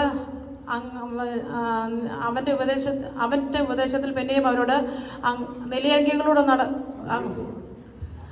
അവൻ്റെ ഉപദേശത്തിൽ പിന്നെയും അവരുടെ അങ്കികളോടെ നടക്കുകയും അങ്ങാടിയിൽ വന്നനും അത്താഴത്തിൽ പ്രധാന സ്ഥലവും പള്ളിയിൽ മുഖ്യാസനവും ഇച്ഛിക്കുന്ന ശാസ്ത്രിമാരെ സൂക്ഷിച്ചുകൊള്ളുവിൻ. അവർ വിധവമാരുടെ വീടുകളെ വിഴുങ്ങിക്കളയുവാൻ ദീർഘമായി പ്രാർത്ഥിക്കുകയും ചെയ്യുന്നു. അവർക്ക് ഏറ്റവും വലിയ ശിക്ഷാവിധി വരും. പിന്നെ യേശു ശ്രീഭണ്ഡാരത്തിന് നേരെ ഇരിക്കുമ്പോൾ പുരുഷാരം ഭണ്ഡാരത്തിൽ പണം എടുത്ത് നോക്കിക്കൊണ്ടിരുന്നു. ധനവാന്മാർ പലരും വളരെ ഇട്ടു. ദരിദ്രയായ ഒരു വിധവ വന്നു ഒരു പൈസയ്ക്ക് ശരിയായ 2 കാശ് ഇട്ടു. അപ്പോൾ അവൻ ശിഷ്യന്മാരെ അടുക്കൽ വിളിച്ചു. ഈ ദരിദ്രയായ അപ്പോൾ അവൻ ശിഷ്യന്മാരെ അടുക്കെ വിളിച്ച്, ഭണ്ഡാരത്തിലിട്ട എല്ലാവരെക്കാളും ഈ ദരിദ്രയായ വിധവ അധികം വിട്ടിരിക്കുന്നു. എല്ലാവരും തങ്ങളുടെ സമൃദ്ധിയിൽ നിന്ന് വിട്ടു. ഇവളോ തന്റെ ഇല്ലായ്മയിൽ തനിക്കുള്ളതൊക്കെയും തന്റെ ഉപജീവനമൊക്കെയും വിട്ടു എന്ന് അവരോട് പറഞ്ഞു. അവൻ ദൈവാലയം വിട്ടു പോകുമ്പോൾ ശിഷ്യന്മാരിൽ ഒരുത്തൻ, ഗുരു, ഇതാ എങ്ങനെയുള്ള കല്ല്, എങ്ങനെയുള്ള പണി എന്ന് അവനോട് പറഞ്ഞു. യേശു അവരോട്, നീ ഈ വലിയ പണി കാണുന്നു, ഇടിക്കാതെ കല്ലിന്മേൽ കല്ലുടെ ശേഷിക്കയില്ല എന്ന് പറഞ്ഞു. പിന്നെ അവൻ ഒലിവുമലയിൽ ദൈവാലയത്തിൽ നേരെ ഇരിക്കുമ്പോൾ പത്രോസും യാക്കോബും യോഹന്നാനും അന്ത്രയോസും സ്വകാര്യമായി അവനോട്, അത് എപ്പോൾ സംഭവിക്കുമെന്നും അതിനെല്ലാം നിവർത്തി വരുന്ന കാലത്തിന്റെ ലക്ഷണം എന്ത് എന്ന് ഞങ്ങളോട് പറഞ്ഞാലുമെന്ന് ചോദിച്ചു. യേശു അവരോട് പറഞ്ഞു തുടങ്ങിയത് ആരും നിങ്ങളെ തെറ്റിക്കാതിരിക്കാൻ സൂക്ഷിച്ചുകൊള്ളുവിൻ. ഞാനാകുന്നു എന്ന് പറഞ്ഞുകൊണ്ട് അനേകർ എൻ്റെ പേരെടുത്ത് വരും. എന്നാൽ നിങ്ങൾ യുദ്ധങ്ങളെയും യുദ്ധശ്രുതികളെയും കുറിച്ച് കേൾക്കുമ്പോൾ ഭ്രമിച്ചു പോകരുത്. അത് സംഭവിക്കേണ്ടത് തന്നെ, എന്നാൽ അത് അവസാനമല്ല. ജാതി ജാതിയോടും രാജ്യം രാജ്യത്തോട് ഇവർക്ക് ക്ഷാമവും ഭൂകമ്പവും അവിടെ ഉണ്ടാകും. ഇത് ഈറ്റുനോവിൻ്റെ ആരംഭം അത്രേ. എന്നാൽ നിങ്ങളെ തന്നെ സൂക്ഷിച്ചുകൊള്ളുവിൻ. അവർ നിങ്ങളെ ന്യായാധിപ സംഘങ്ങളിൽ ഏൽപ്പിക്കുകയും പള്ളിയിൽ വെച്ച് തല്ലുകയും എൻ്റെ നിമിത്തം നാടുവഴിയൊക്കെ രാജാക്കന്മാർക്ക് മുമ്പാകെ നിർത്തുകയും ചെയ്യും. എന്നാൽ മുമ്പേ സുവിശേഷം സകല ജാതികളോടും പ്രസംഗിക്കേണ്ടതാകുന്നു. അവർ നിങ്ങളെ കൊണ്ടുപോയി ഏൽപ്പിക്കുമ്പോൾ എന്ത് പറയേണ്ടു എന്ന് മുൻകൂട്ടി വിചാരപ്പെടേണ്ട. ആ നാഴിയിൽ നിങ്ങൾക്ക് ലഭിക്കുന്നത് പറയുന്നത് നിങ്ങളല്ല, പരിശുദ്ധാത്മാവ് അത്രേ. സഹോദരൻ സഹോദരനെയും അപ്പൻ മകനെയും മരണത്തിന് ഏൽപ്പിക്കും. മക്കളും അമ്മയപ്പന്മാർക്ക് നേരെ എഴുന്നേറ്റ് അവരെ കൊല്ലിക്കും. എൻ്റെ നാമനിമിത്തം എല്ലാവരും നിങ്ങളെ പകയ്ക്കും. അവസാനത്തോളം സഹിച്ചു നിൽക്കുന്നവർ രക്ഷിക്കപ്പെടും. എന്നാൽ ശൂന്യമാക്കുന്ന മ്ലേച്ഛത വിശുദ്ധ സ്ഥലത്ത് നിൽക്കുന്നത് കാണുമ്പോൾ വായിക്കുന്നവർ ചിന്തിച്ചു കൊള്ളട്ടെ. അന്ന് യഹൂദ ദേശത്തുള്ള മലകളിലേക്ക് ഓടിപ്പോകട്ടെ. വീട്ടിന്മേലിരിക്കുന്നവർ അകത്തേക്ക് ഇറങ്ങിപ്പോകുകയോ വീട്ടിലുള്ളത് എടുപ്പാൻ കടക്കുകയോ അരുത്. വയലിലിരിക്കുന്നവർ വസ്ത്രം എടുപ്പാൻ മടങ്ങിപ്പോകരുത്. ആ കാലത്ത് ഗർഭിണികൾക്ക് മുല കുടിപ്പിക്കുന്നവർക്കും അയ്യോ കഷ്ടം. എന്നാൽ അത് ശീതകാലത്ത് സംഭവിക്കാതിരിക്കാൻ പ്രാർത്ഥിപ്പേൻ. ആ നാളുകൾ ദൈവം സൃഷ്ടിച്ച സൃഷ്ടിയുടെ ആരംഭം മുതൽ ഇന്നുവരെ സംഭവിച്ചിട്ടില്ലാത്തതും ഇനിമേൽ സംഭവിക്കാത്തതുമായ കഷ്ടകാലമാകും. കർത്താവ് ആ നാളുകളെ ചുരുക്കിയിട്ടില്ലെങ്കിൽ ഒരു ജഡവും രക്ഷിക്കപ്പെടുകയില്ല. താൻ തിരഞ്ഞെടുത്ത വൃതന്മാർ നിമിത്തമോ അവൻ ആ നാളുകളെ ചുരുക്കിയിരിക്കുന്നു. അന്ന് ആരാനെ നിങ്ങളോട് ഇതാ ക്രിസ്തു ഇവിടെ അതാ അവിടെ എന്ന് പറഞ്ഞാൽ വിശ്വസിക്കരുത്. കള്ളക്രിസ്തുക്കളും കള്ളപ്രവാചകന്മാരും എഴുന്നേറ്റ് കഴിയുമെങ്കിൽ വൃതന്മാരെയും തെറ്റിപ്പാനായി അത്ഭുതങ്ങളും അടയാളങ്ങളും കാണിക്കും. നിങ്ങളോ സൂക്ഷിച്ചുകൊള്ളുവൻ. ഞാനെല്ലാം മുമ്പുകൂട്ടി നിങ്ങളോട് പറഞ്ഞിരിക്കുന്നു. എങ്കിലും ആ കാലത്തിന് കഷ്ടം കഴിഞ്ഞു പോയ ശേഷം സൂര്യൻ ഇരുണ്ടു പോവുകയും ചന്ദ്രന് പ്രകാശം കൊടുക്കാതിരിക്കുകയും ആകാശത്ത് നക്ഷത്രങ്ങൾ വീണുകൊണ്ടിരിക്കുകയും ആകാശത്തിലെ ശക്തി ഇളകിപ്പോവുകയും ചെയ്യും. അപ്പോൾ മനുഷ്യപുത്രന് വലിയ ശക്തിയോടും തേജസ്സോടും കൂടെ മേഘങ്ങൾ വരുന്നവർ കാണും. അന്നവൻ തന്റെ ദൂതന്മാരെ അയച്ച് തന്റെ വൃതന്മാരെ ഭൂമിയുടെ അറുതി മുതൽ ആകാശത്തിന്റെ അറുതി വരെയും 4 ദിക്കിൽ നിന്നും കൂട്ടിച്ചേർക്കും. അത്തിയെ നോക്കി ഒരു ഉപമ പഠിപ്പിൻ. അതിന്റെ കൊമ്പിളതായി ഇല നിൽക്കുമ്പോൾ വേനൽ അടുത്തുനിന്ന് നിങ്ങൾ സ്വതവേ വേനൽ അടുത്തിരിക്കുന്നുവെന്ന് നിങ്ങൾ അറിയുന്നുവല്ലോ. അങ്ങനെ ഇതൊക്കെയും സംഭവിക്കുന്നത് കാണുമ്പോൾ അവൻ അടുക്ക് വാതിൽക്കൽ അഴിക്കുന്നത് അറിഞ്ഞുകൊള്ളുവിൻ. ഇതൊക്കെയും സംഭവിക്കുവോളം ഈ തലമുറ ഒഴിഞ്ഞു പോകയില്ല. അതിന് സത്യമായി നിങ്ങളോട് പറയുന്നു, ആകാശവും ഭൂമി ഒഴിഞ്ഞു പോകും, എൻ്റെ വചനങ്ങൾ ഒഴിഞ്ഞു പോകയില്ല. ആ നാളും നാഴികയും സംബന്ധിച്ചോ പിതാവല്ലാത്ത സ്വർഗത്തിലെ ദൂതന്മാരും പുത്രനും കൂടെ അറിയുന്നില്ല. ആ കാലം എപ്പോഴെന്ന് അറിയായിക്കൊണ്ട് നിങ്ങളും സൂക്ഷിച്ചുകൊള്ളുവിൻ. ഉണർന്നും പ്രാർത്ഥിച്ചും കൊണ്ടിരിപ്പിൻ. ഒരു മനുഷ്യൻ വീട് വിട്ട് പരദേശത്ത് പോകുമ്പോൾ ദാസന്മാർക്ക് അധികാരവും അവനവന് അതത് വേലയും കൊടുത്തിട്ട് വാതിൽ കാവൽക്കാരനോട് ഉണർന്നിരിപ്പാൻ കൽപ്പിച്ചതുപോലെ തന്നെ യജമാനൻ സന്ധ്യയ്ക്കോ അർദ്ധരാത്രിക്കോ കോഴി കൂകുന്ന നേരത്തോ രാവിലെയോ എപ്പോൾ വരുമെന്ന് അറിയായിക്കൊണ്ട് അവൻ പെട്ടെന്ന് വന്ന് നിങ്ങളെ ഉറങ്ങുന്നവരെ കണ്ടെത്താതിരിക്കേണ്ടതിന് ഉണർന്നിരിപ്പിൻ. ഞാൻ നിങ്ങളോട് പറയുന്നതോ എല്ലാവരോടും പറയുന്നു, ഉണർന്നിരിപ്പിൻ. 2 ദിവസം കഴിഞ്ഞിട്ട് പെസക്കയുടെയും പുളിപ്പില്ലാത്ത അപ്പത്തിൻ്റെയും പെരുന്നാളായിരുന്നു. അപ്പോൾ മഹാപുരോഹിതന്മാരും ശാസ്ത്രിമാരും അവനെ കാണിച്ചു അപ്പോൾ 2 ദിവസം കഴിഞ്ഞിട്ട് പെസക്കയുടെയും പുളിപ്പില്ലാത്ത അപ്പത്തിൻ്റെയും പെരുന്നാളായിരുന്നു. അപ്പോൾ മഹാപുരോഹിതന്മാരും ശാസ്ത്രിമാരും അവനെ ഉപായത്തിൽ പിടിച്ച് നശിപ്പിക്കേണ്ടത് എങ്ങനെയെന്ന് അന്വേഷിച്ചു. ജനത്തിന് 2 ദിവസം കഴിഞ്ഞ് പെസഹയുടെയും പുളിപ്പില്ലാത്ത അപ്പത്തിൻ്റെയും ഉത്സവമായിരുന്നു. അപ്പോൾ മഹാപുരോഹിതന്മാരും ശാസ്ത്രിമാരും അവരെ ഉപായത്താൽ പിടിച്ച് കൊല്ലേണ്ടത് എങ്ങനെയെന്ന് അന്വേഷിച്ചു. ജനത്തിൽ കലഹമുണ്ടാകാതിരിക്കാൻ ഉത്സവത്തിൽ അരുതേ എന്ന് അവർ പറഞ്ഞു. അവൻ ബഥാനിയിൽ കുഷ്ഠരോഗിയായ ശ്രീമാന്റെ വീട്ടിൽ പന്തിയിലിരിക്കുമ്പോൾ ഒരു സ്ത്രീ ഒരു വെൺകൽ ഭരണി വിലയേറിയ സ്വച്ഛമാംസി തൈലവുമായി വന്നു ഭരണി പൊട്ടിച്ച് അവൻ്റെ തലയിൽ ഒഴിച്ചു. അവിടെ ചിലർ തൈലത്തിൻ്റെ വെറും ചിലവ് എന്തിന് ഇത് 300 വെള്ളിക്കാശിന് വിറ്റിട്ട് ദരിദ്രർക്ക് കൊടുക്കാമായിരുന്നുവല്ലോ എന്ന് ഉള്ളിൽ നേരസപ്പെട്ട് അവളെ ഭത്സിച്ചു. എന്നാൽ യേശു അവളെ വിടുവിന്, അവളെ അസഹ്യപ്പെടുന്നത് എന്തിന്? അവളെങ്കിൽ നല്ല പ്രവൃത്തിയല്ലോ ചെയ്തത്. ദരിദ്രം നിങ്ങൾക്ക് എല്ലായ്പ്പോഴും അടുക്കിയുണ്ടല്ലോ. ഇച്ഛിക്കുമ്പോൾ അവർക്ക് നന്മ ചെയ്യുവാൻ നിങ്ങൾക്ക് കഴിയും. ഞാനോ എല്ലായ്പ്പോഴും നിങ്ങളോടുകൂടെ ഇരിക്കയില്ല. അവൾ തന്നാലാവത് ചെയ്തു. കല്ലറയിലെ അടക്കത്തിനായി എൻ്റെ ദേഹത്തിന് മുമ്പ് കൂട്ടി തൈലം തേച്ചു. സുവിശേഷം ലോകത്തിലൊക്കെയും പ്രസംഗിക്കുന്നിടത്തെല്ലാം അവൾ ഈ ചെയ്തുകൊണ്ട് അവളുടെ ഓർമ്മയ്ക്കായി പ്രസ്താവിക്കപ്പെടുമെന്ന് ഞാൻ സത്യമായി നിങ്ങളോട് പറയുന്നു. അന്ന് പന്തിരുവിൽ ഒരുത്തനായി ഇസ്കരിയോത്ത യൂദ അവനെ മഹാപുരോഹിതന്മാർക്ക് കാണിച്ചു കൊടുക്കേണ്ടതിന് അവരുടെ അടുക്കൽ ചെന്നു. അവർ അത് കേട്ട് സന്തോഷിച്ച് അവന് പണം കൊടുക്കാമെന്ന് വാഗ്ദത്തം ചെയ്തു. അവനും അവനെ കാണിച്ചു കൊടുക്കേണ്ടതിന് തക്കം അന്വേഷിച്ചു പോന്നു. പെസഹ കുഞ്ഞാടിനെ അറുക്കുന്നതായ പുളിപ്പില്ലാത്ത അപ്പത്തിൻ്റെ 1-ാം നാളിൽ ശിഷ്യന്മാർ അവനോട്, നീ പെസഹ കഴിപ്പാൻ ഞങ്ങൾ എവിടെ ഒരുക്കണമെന്ന് ചോദിച്ചു. അവൻ ശിഷ്യന്മാരിൽ രണ്ടുപേരെ അയച്ചു. ശിഷ്യന്മാരിൽ 2 പേരോട്, നിങ്ങൾ നഗരത്തിൽ ചെല്ലുവിൻ, അവിടെ ഒരു കുടം വെള്ളം ചുമന്നുകൊണ്ട് ഒരു മനുഷ്യൻ നിങ്ങൾക്ക് എതിർപ്പെടും. അവൻ്റെ പിന്നാലെ ചെന്നവൻ കടക്കുന്നിടത്ത് വീട്ടുടയവനോട്, ഞാൻ എൻ്റെ ശിഷ്യന്മാരുമായി പെസഹ കഴിപ്പാനുള്ള ശാല എവിടെയെന്ന് ഗുരു ചോദിക്കുന്നു എന്ന് പറയുവാൻ അവർ വിരിച്ചൊരുക്കി ഒരു വൻമാളിക കാണിച്ചു തരും, അവിടെ ഒരുക്കുവിനെന്ന് പറഞ്ഞു. ശിഷ്യന്മാർ പുറപ്പെട്ട് നഗരത്തിൽ ചെന്ന് അവൻ തങ്ങളോട് പറഞ്ഞതുപോലെ കണ്ട് പെസഹ ഒരുക്കി. സന്ധ്യയായപ്പോൾ പന്തിരുവരോട് വന്നു. അവർ ഇരുന്ന് ഭക്ഷിക്കുമ്പോൾ യേശു, നിങ്ങൾ ഒരുവൻ എന്നോട് കൂടെ ഭക്ഷിക്കുന്നത് തന്നെ എന്നെ കാണിച്ചു കൊടുക്കുമെന്ന് സത്യമായി നിങ്ങളോട് പറയുന്നു എന്ന് പറഞ്ഞു. അത് കേട്ടിട്ട് ഓരോരുത്തർ ഞാനോ എന്ന് അവനോട് ചോദിച്ചു തുടങ്ങി. അവനവരോട്, പന്തിരുവൽ ഒരുവൻ എന്നോടുകൂടെ താലത്തിൽ കൈ മുക്കുന്നവൻ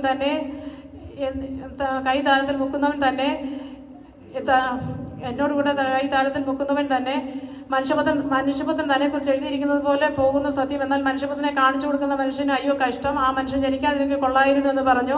അവർ ഭക്ഷിക്കുമ്പോൾ അവൻ അപ്പം എടുത്ത് വാഴ്ത്തി അവർക്ക് കൊടുത്തു, വാങ്ങുവിൻ, ഇതെൻ്റെ ശരീരമെന്ന് പറഞ്ഞു. പിന്നെ പാനപാത്രം എടുത്ത് സ്തോത്രം ചൊല്ലി അവർക്ക് കൊടുത്തു. എല്ലാവരും കുടിച്ചു. ഇത് അനേകർക്ക് വേണ്ടി ചൊരിയുന്നതായി നിയമത്തിനുള്ള എൻ്റെ രക്തം. മുന്തിരിവള്ളിയുടെ അനുഭവം ദൈവരാജ്യത്തിൽ പുതുതായി അനുഭവിക്കുന്ന ആൾ വരെ ഞാൻ അതിനി അനുഭവിക്കില്ല എന്ന് സത്യമായി നിങ്ങളോട് പറയുന്നു എന്ന് പറഞ്ഞു. പിന്നെ അവർ സ്തോത്രം പാടിയ ശേഷം ഒലിവുമലയ്ക്ക് പോയി. യേശു അവരോട്, നിങ്ങളെല്ലാവരും ഇടറിപ്പോകും, ഞാൻ ഇടയനെ വിട്ടും ആളുകൾ ചിതറിപ്പോകുമെന്ന് എഴുതിയിരിക്കുന്നുവല്ലോ. എന്നാൽ ഞാൻ ഉയർത്തെഴുന്നതിൻ്റെ ശേഷം നിങ്ങൾക്ക് മുമ്പേ ഗലീലയ്ക്ക് പോകുമെന്ന് പറഞ്ഞു. പത്രോസ് അവനോട്, എല്ലാവരും ഇടറിയാലും ഞാൻ ഇടറുകയില്ല എന്ന് പറഞ്ഞു. യേശു അവനോട്, ഇന്ന് ഈ രാത്രിയിൽ തന്നെ കോഴി 2 വട്ടം കൂകും മുമ്പ് നീ എന്നെ 3 വട്ടം തള്ളിപ്പറയുമെന്ന് ഞാൻ സത്യമായി നിന്നോട് പറയുന്നു എന്ന് പറഞ്ഞു. അവനോ, നിന്നോട് കൂടെ മരിക്കേണ്ടി വന്നാൽ ഞാൻ നിന്നെ തള്ളിപ്പറയുകയില്ല എന്ന് പറഞ്ഞു. അങ്ങനെ തന്നെ എല്ലാവരും പറഞ്ഞു. അവർ ഗസമന എന്ന പേരുള്ള തോട്ടത്തിൽ വന്നാറെ ശിഷ്യന്മാരോട്, ഞാൻ പ്രാർത്ഥിച്ച് തീരുവോളം ഇവിടെ ഇരിപ്പീനെന്ന് പറഞ്ഞു. പിന്നെ അവൻ പത്രോസിനെ യാക്കോബിനെ കൂട്ടി ഭ്രമിപ്പാനും വ്യാകുലപ്പെടുവാനും തുടങ്ങി. എൻ്റെ ഉള്ള മരണവേദന പോലെ അത് ദുഃഖിതമായിരിക്കുന്നു, ഇവിടെ പാർത്ത് ഉണർന്നിരിപ്പീനെന്ന് പറഞ്ഞു. പിന്നെ അല്പം മുൻപോട്ട് ചെന്ന് നിലത്ത് വീണ്, കഴിയുമെങ്കിൽ ആ നാഴിക നീങ്ങി പോകണമെന്ന് പ്രാർത്ഥിച്ചു. അബ്ബാ പിതാവേ, നിനക്ക് എല്ലാം കഴിയും, ഈ പാനപാത്രമെങ്കിൽ നീക്കണമേ, എങ്കിലും ഞാൻ ഇച്ഛിക്കുന്ന പോലെയല്ല നീ ഇച്ഛിക്കുന്നത് അത്രേ ആകട്ടെ എന്ന് പറഞ്ഞു. പിന്നെ അവൻ വന്നു അവർ ഉറങ്ങുന്നത് കണ്ടിട്ട് പത്രോസിനോട്, ശീമോനെ, നീ ഉറങ്ങുന്നു, ഒരു നാഴിക എന്നോട് കൂടെ ഉണർന്നിരിപ്പാൻ കഴിഞ്ഞില്ലയോ? പരീക്ഷയിൽ അകപ്പെടാതിരിപ്പാൻ ഉണർന്നെന്ന് പ്രാർത്ഥിപ്പീനെന്ന് പറഞ്ഞു. പിന്നെ അവൻ ഉണർന്നിരിപ്പെന്ന് പ്രാർത്ഥിപ്പീനെന്ന് പറഞ്ഞു. അവൻ പിന്നെയും പോയി ആ വചനം തന്നെ ചൊല്ലി പ്രാർത്ഥിച്ചു. മടങ്ങി വന്നാറേ അവരുടെ കണ്ണിന് ഭാരമേറിയിരുന്നത് കൊണ്ട് അവർ ഉറങ്ങുന്നത് കണ്ടു. അവർ അവനോട് എന്ത് ഉത്തരം പറയണമെന്ന് അറിഞ്ഞില്ല. അവൻ മൂന്നാമതും വന്ന് അവരോട്, ഇനി ഉറങ്ങി ആശ്വസിച്ചു കൊള്ളുവിൻ, മതി, നാഴിക വന്ന് മനുഷ്യപുത്രൻ ഭാവിയുടെ കയ്യിൽ ഏൽപ്പിക്കപ്പെടുന്നു, എഴുന്നേൽപ്പിൻ, നാം പോക എന്ന് പറഞ്ഞു. ഉടനെ അവൻ സംസാരിച്ചുകൊണ്ടിരിക്കുമ്പോൾ തന്നെ പന്തിരുവിൽ ഒരുവനായ യൂദയും അവനോടുകൂടെ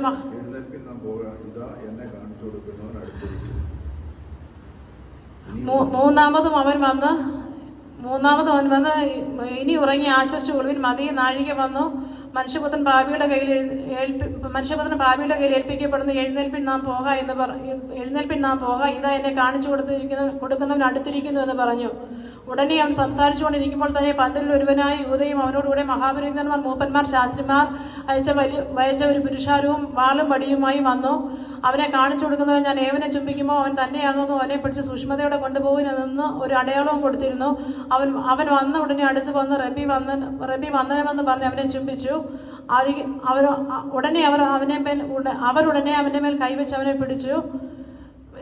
അഴികെ നിന്നവർ വാളെടുത്ത് മഹാപുരോഹിതന്റെ ദാസനെ വെട്ടി അവൻ്റെ കാതറുത്തു. യേശു അവരോട്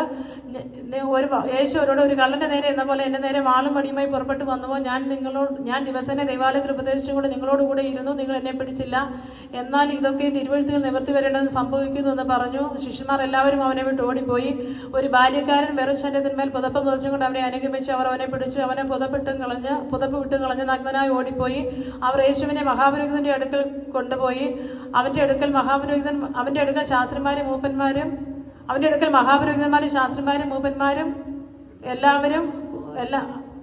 അവർ യേശുവിനെ മഹാപുരോഹിതന്റെ അടുക്കൽ കൊണ്ടുപോയി. അവൻ്റെ അടുക്കൽ മഹാപുരോഹിതന്മാരും ശാസ്ത്രിമാരും മൂപ്പന്മാരും എല്ലാവരും കൂടി വന്നു. പത്രോസോ മഹാപുരോഹിതന്റെ അരമനയ്ക്കകത്തോളം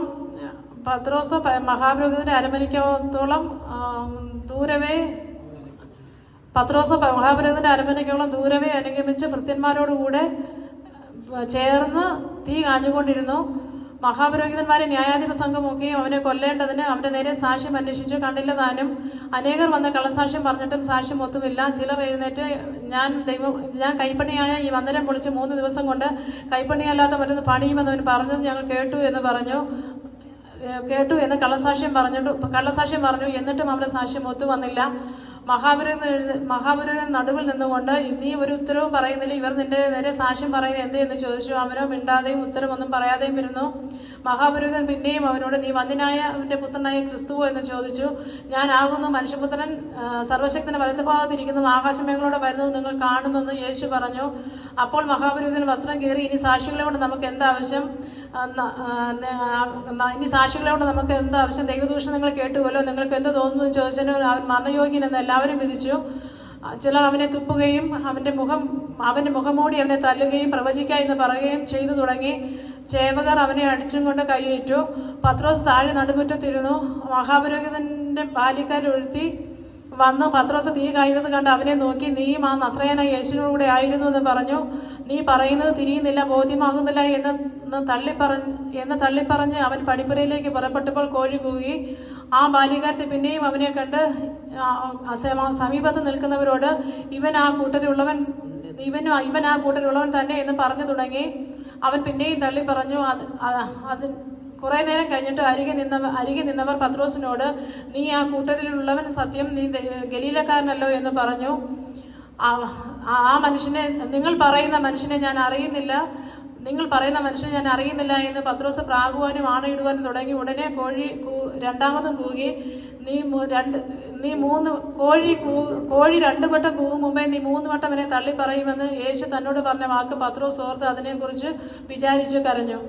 ഉടനെ അധികാലത്ത് തന്നെ മഹാപുരോഹിതന്മാരും മൂപ്പന്മാരും ശാസ്ത്രിമാരും ന്യായാധിപ സംഘമൊക്കെയും കൂടി ആലോചിച്ച് യേശുവിനെ കെട്ടി കൊണ്ടുപോയി പീലാത്തോസിനെ ഏൽപ്പിച്ചു. പീലാത്തോസ് അവനോട് നീ യഹൂദന്മാരുടെ രാജാവോ എന്ന് ചോദിച്ചു. ഞാനാകുന്നു എന്ന് അവൻ ഉത്തരം പറഞ്ഞു. മഹാപുരോഹിതന്മാർ അവൻ്റെ നേരെ ഏറിയോന്ന് കുറ്റം ചുമത്തി. പീലാത്തോസ് പിന്നെയും അവനോട് നീ ഒരു ഉത്തരവും പറയുന്നില്ലയോ, ഇതാ അവർ നിന്റെ നേരെ എന്തെല്ലാം കുറ്റം ചുമത്തുന്നു എന്ന് പറഞ്ഞു. യേശു പിന്നെയും ഉത്തരമൊന്നും പറയാൻ പീലാത്തോസ് ആശ്ചര്യപ്പെട്ടു. അവൻ ഉത്സവം തോറും അവർ ചോദിക്കുന്ന ഒരു തടവുകാരനെ വിട്ടയക്ക പതിവായിരുന്നു. എന്നാൽ ഒരു കലഹത്തിൽ കൊല ചെയ്തവരായ കലഹക്കാരോട് ബന്ധിച്ചിരുന്ന ബറബാസ് എന്ന ഒരുത്തനുണ്ടായിരുന്നു. പുരുഷാരം അവൻ പതിവ് പോലെ ചെയ്യണമെന്ന് അവനോട്